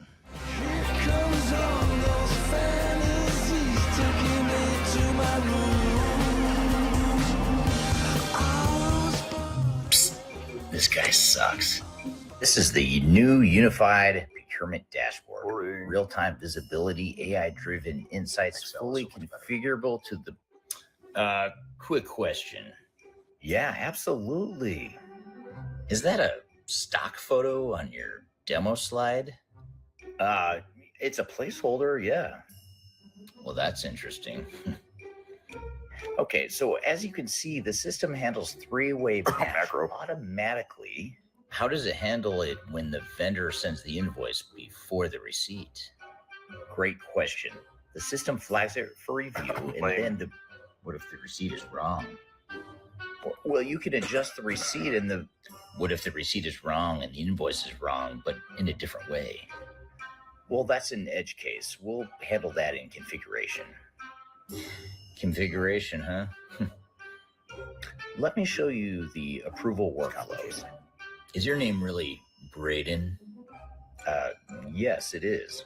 Oh, cool. No, that's cool. Okay, so approvals are fully automated based on rules that... hey, Braden, quick thing. On slide 4, you had a typo. Receive I before E. I'll flag that with marketing. Well, if the slides have typos, what does the code look like? Um, Let me walk through the reporting module. Is this a live system or a demo environment? This is our demo environment populated with sample data. So we're not actually seeing how it performs under real load. Well, in production, just something to keep in mind, guys, okay? The reporting module pulls real-time data across. My spreadsheet does that. I'm sorry? Just saying. We already have something that does that for free that I built. Any other questions? Yeah, one last thing. I just want to tell the group here that I think we owe it to ourselves to really think about whether we need all this. I'll send my spreadsheet around first thing in the morning. So that's Spreadsheet Guy. If you haven't been following, it's a new short series. I started on Instagram and TikTok and whatnot. Fun way, or it's meant to be a fun way to poke fun at that person in every organization that resists change the way it is. And I think, the good thing about Spreadsheet Guys, I think he exposes some of the organizational dysfunction in a lot of organizations and that resistance to change. They need to balance the way things are versus the way things could be, and the need for change management, because the guys like that, like Spreadsheet Guy, they'll continue to be a nuisance until you address it. And unfortunately for leaders, most resistance is not quite as obvious as Spreadsheet Guys. I mean, he's sort of he's being very passive aggressive. He's disruptive, in a demo environment, or I've done other videos where it's during training or different phases of a project. And that can be a challenge. And usually it's a lot more subtle, though. And that's the problem with change management, or that's the challenge with change management, is it's usually a lot more subtle. And, the other thing that this ties back to that Karm was just talking about is how more technology isn't necessarily better. He talked about how you bought SAP's most powerful scheduling capability, implement it, but then you turned it off because the company wasn't ready. And so many system integrators would have said, why? That's a terrible idea. Don't do that. And I think it's important because it also shows a strong leadership. I'm not even going to debate whether or not it was the right decision, because honestly, it doesn't matter if that was the right decision. I mean, it sounds like it probably was, but that's not the point. The point is they did what they thought they needed to do for their business. It wasn't them being resistant to change. It wasn't them being stubborn. It wasn't them not listening. They said, look, we tried it. It doesn't fit. We're not ready for it. Let's table it. We'll come back to it later. We've got a process now that works pretty well. So it's interesting because they configured the advanced automated scheduling, which is one of the most powerful features in SAP. And I'm sure, it might have watered down their business case. I'm sure the consultants were not pleased that was getting cut, because that might be one of their favorite parts of the system. And during the testing, they realized it couldn't handle it. So they shut it off and went back to manual scheduling. So that just takes a lot of guts, takes a backbone, it takes a strong spine. Most companies and leaders don't do it. They get into the sunk cost fallacy where they just keep at it. They figure they'll just power through. They paid for it. They might as well use it. And they sometimes don't want to admit that they're not ready to the steering committee, to the vendor, to the consultants. But the lesson is pretty clear. The goal of a transformation isn't to use every feature that your software can do. The goal is to run your business better. Now, I'm not saying be like Spreadsheet Guy and just keep using spreadsheets. There's obviously a fine line here. And you have to be careful because it's a slippery slope. Because if Spreadsheet Guy were working at Karm's company, he probably would have pounced on that and said, see, SAP sucks. We shouldn't be doing this project. We should be using my spreadsheets instead, because the axis of power lies more with Spreadsheet Guy if things stay the same, because he's such a central part of the current state, and he's threatened by that. He's going to be disrupted by it. So back to Karm, though, and back to the SAP implementation, the goal is not to use every feature. It's to make your business run better. And I liked his analogy a lot too, where he talks about how you can't have a Ferrari for your first car because you're going to crash it. And SAP's like a Ferrari, and some might argue with that and say, well, it's not a Ferrari, it's more like a Cadillac or whatever you want to call it. But the analogies aside, you don't need the highest end software necessarily. You might need to start with a Camry and then work to a Ferrari over time, and then turn features on as you need to and as you go. And also, it's an important part of not biting off more than you can chew. Here's a different kind of comment or question. I'll convert it into a different spin here from Teddy on YouTube. Says there are some papers pointing to a massive cloud migration up ahead as ECC and R3 support is about to end. Are you already seeing it in the projects on your side? And I would just say yes to that. We absolutely are. but I want to flip it into a question for you, Karm, in that you are describing a process that happened several years ago. Like you guys were a relatively early adopter of S/4HANA. So you guys are implementing proactively, strategically. You're not doing it because you're, SAP, you weren't on ECC, you weren't being forced by SAP to upgrade to S/4HANA. Right. But a lot of companies are out there. They've got this 2030 deadline they're staring down. And let's just say, let's put yourself in this hypothetical scenario. You're in the same role you were several years ago. You decide you're going to, except you're using ECC, but now you're going to be implementing because you have a deadline. You've got to get live on S/4HANA by 2030. It's 2026 right now. Yeah. We see a lot of companies that are rushing, they're panicking a little bit. They're rushing. They're just trying to cut corners and just try to get a new system stood up and live out of fear of support being cut off for their legacy system. I don't sense that you guys had that sort of time constraint. I mean, you had urgency. I mean, there's a reason you were doing it like you talked about, but it wasn't like there was a time-based constraint to it. Would that, and I know this is totally hypothetical, but if you were now in today's day and age starting over exactly where you were, would you have to, like, how would you have navigated that? I'm just curious, like, what would you have done? Would it have forced you to compress some things or cut some things that you did right in the implementation you did? No, I don't think so. I think that when we did this, it was always about, and this is another catchphrase that I dislike is MVP or minimum viable product. But really what that boils down to is understanding your business and understanding the processes that are key to your business. And focusing and spending your time and energy there. And I think whether you're on a burning platform or not, that should be the approach that you take. And you spend 80% of your time on 20% of the processes that really matter to the business. That's not to say that the other 3,000 processes don't matter, but they're not going to matter as much as a handful of true key processes for your business. And focus and spend your time on those, because if you get those right, you do have time afterwards to come back and fix up all the others. But if you get those wrong, you're going to hamstring your business and impact your customers. Yeah, that's really good advice. I hope people listening that are facing this 2030 deadline and feeling a sense of panic or urgency or whatever you want to call it, I hope they take that advice into consideration, because that's really, really good advice. Estonian on YouTube says you really love governance, you just haven't realized it yet. Probably. So we're just it's the word I don't like. The concept I love. Yes. Oh, it's just okay. That's interesting. The word governance is a trigger for you. It's kind of like, for me, I have certain ones too, like agile or best practices. Like anytime I hear those words, it's like nails on a chalkboard. Yeah, exactly. But it's funny that we just are not going to let this governance thing go an hour into this conversation or whatever. Here's an interesting question, and I know this doesn't apply to you at Baltimore Air Coil, but this is from Teddy on YouTube. Says, have you ever encountered a failure leading to giving up the implementation of SAP?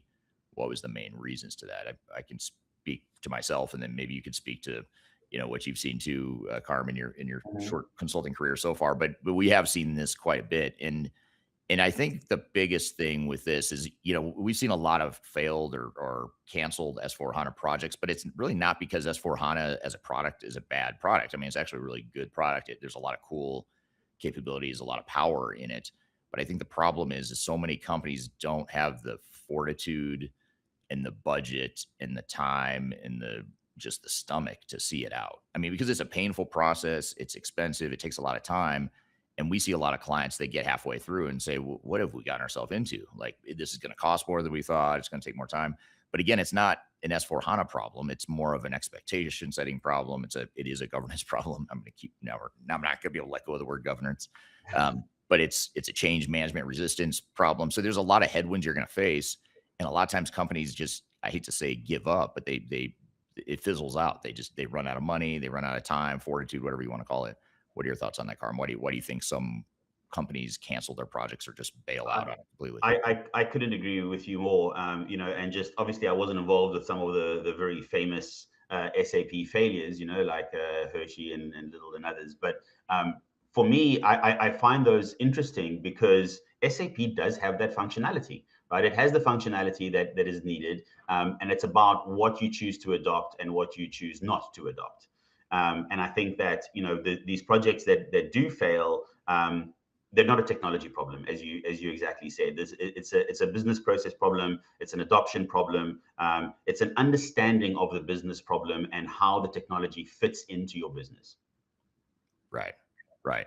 And that right there that's the key. And that's a lot more difficult than just deploying technology. Because if all we had to do is deploy technology, these projects would not fail. I mean, I think we'd have 99.9% success rates. We wouldn't be talking about all the failures. But the problem is what you just described. And I think a big problem too, and I'm curious to hear if any of your leadership might have struggled to see this too, is did your leadership at BAC, did they understand how difficult it was going to be, or was it a surprise to them? Did you have to convince them or educate them a lot, or how did your leadership approach this whole thing? I think the higher up you go in an organization, the more philosophical things become. Right. So yes, the leadership that did have an understanding, it does have an understanding of how difficult the project was. But I think that they would never, and they should never, understand some of the true technical difficulties that were encountered. And they're more interested in some of the people and organizational challenges that we had. So I think you're getting bombarded from, with challenges from all over the place. Make sure that your leadership understands some of the people and organizational challenges and shield them a little bit from some of the technical challenges. Also, the technical challenges, are usually easier to solve. So it doesn't necessarily need to go all the way up to the executive leadership.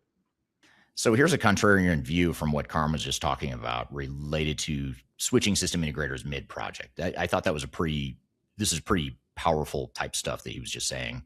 And it's going to make some CIOs and project managers uncomfortable. And it's going to make some big system integrators uncomfortable too. But sometimes the right move is to fire your system integrator mid-project. I know, it's hard to have that conversation. It's hard to say that. It's hard to, it's easy to not want to throw the baby out with the bathwater first and foremost. But it's something that may need to be done. Now, I want to share with you a meme that I shared on social media recently, and this is related to just something I shared on social media that captured a bit of attention and conversation. But it's a picture of a CIO at the top, and it says when a CIO first hires SAP and Accenture, and then down below the same meme shows the same guy. He's in a suit. At first, he's in a suit. He looks nice. He's well kept. And then below, he appears to be homeless, and he's holding a sign that says "Will work for tech," and it says 2 years after a CIO hires SAP and Accenture. So, obviously, I'm poking fun. This is hyperbole. I apologize to SAP and Accenture, people that work for SAP or Accenture. This is not meant to be necessarily just a direct reflection on you individually, or even for these two companies. The point here is that there's this misconception in the industry and among leaders, especially, that if I just hire a big name vendor and a big name SI, I'm good. I'll be okay. And, they say no one ever got fired for hiring IBM, Accenture, SAP, Deloitte, Oracle, Microsoft, whoever. Insert big name here. There's a mindset, a false perception of safety that I would argue might actually be more risky to go down that path. And so that's the reason I put this meme out, is because I thought, why not? What about the flip side? Because people say it all the time. I hear it all the time. Like, no one ever got fired for this or that. But I can always name people that have been fired. I'll give you a list of names that have hired any big name if you'd like. I mean, actually, I wouldn't do that because I wouldn't want to implicate any clients or people I've worked with over time. But hopefully you get the point here that there's always going to be people that have been fired for making decisions they thought were safe, but they actually weren't good fits or good decisions. Or maybe the decision itself was fine, but they didn't manage the big name vendors. So, Karm glossed over it. So, not intentionally, obviously I'm not criticizing him for this, but he sped past it. I didn't really come back to it in the way I'd like. So I want to just chat about it just for a minute. But if we pause and think about what they did, they were halfway through blueprinting, millions of dollars in, hundreds of decisions in with a big four firm. And then they switched to a smaller partner. And this is a small partner that I had never heard of, by the way. They're not a no-name firm, but I had never heard of them. I think they had maybe a couple thousand consultants. So they're not tiny, but they weren't hundreds of thousands like their previous system integrator. And on paper you might think, well, these guys are lunatics. What was Karm thinking? They're being leaders. I mean, they did what they needed to do. They found a better cultural fit. And most failed projects had warning signs in the first 6 months. And these guys, the difference here is these guys recognize it. They caught it. They pivoted. They didn't just power through. They weren't convinced by their SI just to stay the course and keep doing what was not working in the first place. And so the team felt off. Decisions were getting escalated through layers of red tape.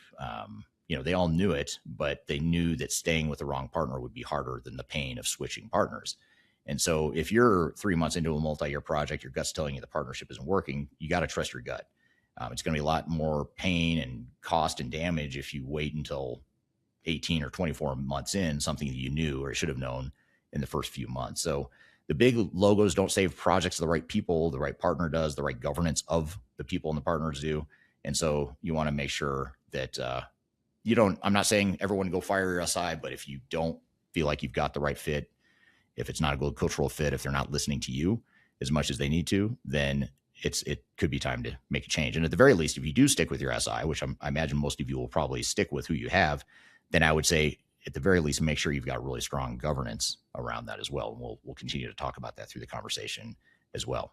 Yeah, I mean, the technology, it either works or it doesn't, not to oversimplify it, but I mean, the data flows, the buttons work, the transaction posts to the GL or it doesn't, it's pretty easy to spot the problems there, but the trickier stuff as well, it works, but Jimmy over in accounting isn't putting the data in the system or, and all that stuff trickles down throughout the entire process. And then all of a sudden everyone's blaming SAP or S4HANA or their ERP system because it sucks. The data's wrong. Well, maybe Jimmy's the problem. Maybe Jimmy did something wrong and we got to train him on how to do it. That's such a great point, Eric. So this transformation really just highlights issues and inefficiencies in the organization that were there all along. It just kind of brings them to light. It brings it to a head. And I think that's what a lot of people will notice. Yeah. Very interesting. What about if you could looking back on your SAP journey at Baltimore Aircoil, knowing what you know now, you're so much less naive and less young than you were back when you started that project. You got the gray. We talked about that. We're both starting to get the gray going here in our beards. Now that you've got that wisdom and that experience, what would you change or what would you do different if you go back and get a mulligan and try it over again? I've been asked that question so many times, and I've done a number of calls with for SAP as well, just as a reference for them and to help other organizations that are starting out on this journey. And everyone asks that question, and I've thought about it a lot. And it's the same question that I ask myself about my life. Going back and what would I change? And I always get stuck on the same thing, which is the issue of causality, and that some things you have to make those mistakes in order to end up where you are.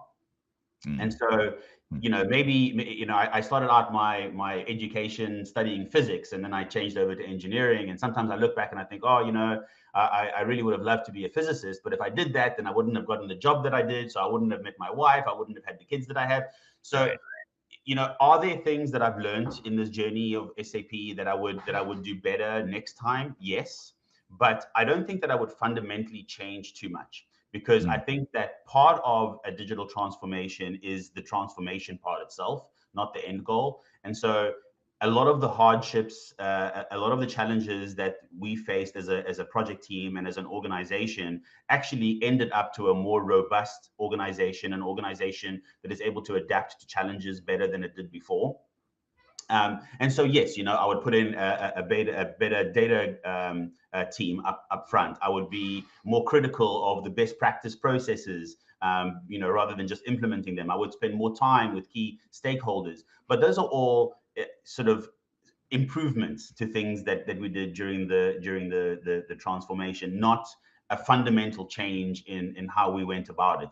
Really the important thing is understanding what the end goal is, and making sure that you have the flexibility and continued vision to get to your end goal. Yeah, that's really interesting. It made me think of that. Did you ever see that movie Butterfly Effect from, I don't know, it was like 15 or 20 years ago? Probably. I think so, yeah. But it's basically the whole premise is what you said. I mean, every little decision or thing you do has, a domino effect. And if you change one thing, it could totally change the outcome of civilization or whatever. But as you were saying this, I was like, man, that's a good point, because if you had done everything perfectly, you might not have hired Third Stage. I would have never met you, and then you wouldn't be here at Third Stage working, and then you wouldn't be helping this, this big project you're helping us with right now. That wouldn't be happening right now. And so you think about all these, butterfly effect or causal effect. It's pretty. So you could take a different path, but at the end of the day, you're still going to make mistakes. It's not about going back and not doing those mistakes. It's about being adaptable when you do make mistakes. And truly understanding what it is that you're trying to achieve, and being laser focused on that end goal, not on how you achieve the end goal. Yeah. But I think, one thing that you guys had, and I had a front row seat to this just because you guys were a client, and I got to the privilege of being involved early on in your journey. But one thing I noticed about you guys then, and you're validating and building on it more now, which is you guys had a philosophy that was unique. You had a leadership mentality and extreme ownership mentality. You just had all these philosophical or cultural principles in place that I think are arguably more important than did you execute perfectly? Did you have the perfect plan? Did you really know what you were doing? You know, none of that stuff really mattered because you guys had the foundational, I don't want to say governance, but it was sort of like from the top down. You know, you had that all in place, and makes me wonder if you didn't have that, that might have given you a different answer, a different experience, or something totally different outcome. Yeah, absolutely. It's about the vision. Yeah. And a lot of this lesson here, and I think a lot of the challenge for a lot of people listening here, especially those that are not CIOs, they're not executive sponsors, they're not the ultimate decision maker on these projects. A lot of challenge for them is, well, how do I get my leadership to understand that stuff is so important when, maybe it's not the easy answer or whatever. And that leads to, the last question I've got for you is, if I'm an executive, and whether I'm an executive sponsor, or maybe I'm on the steering committee, somehow involved in one of these transformations, what are the 2 or 3 things you tell them to focus on that they might be underestimating or may not understand that you think is really important from a leadership perspective? Yeah. I've seen it's always, there's always 2 kinds of people, right? But I have seen 2 kinds of leadership styles. One where, everything has to go down without a hitch. We can't have any disruptions. We can't take any steps back. We have to go live on this date. And then on the other end of that spectrum, I've seen leadership where, it's okay. And, dates are allowed to slip as much as they want, and we're allowed to change whatever we want. And there's no kind of line in the sand. And so really my advice to senior leadership who are going into a project like this is, understand that there is a spectrum and it is a continuum, and you do have to be on one side or the other side at different aspects or different parts of the project. There are going to be times where even if we're not going to be ready for SIT in time, you still need to say, we're going to have SIT on whatever, June the 15th. And kind of put that line in the sand, even though you might think that it's unrealistic in the back of your mind.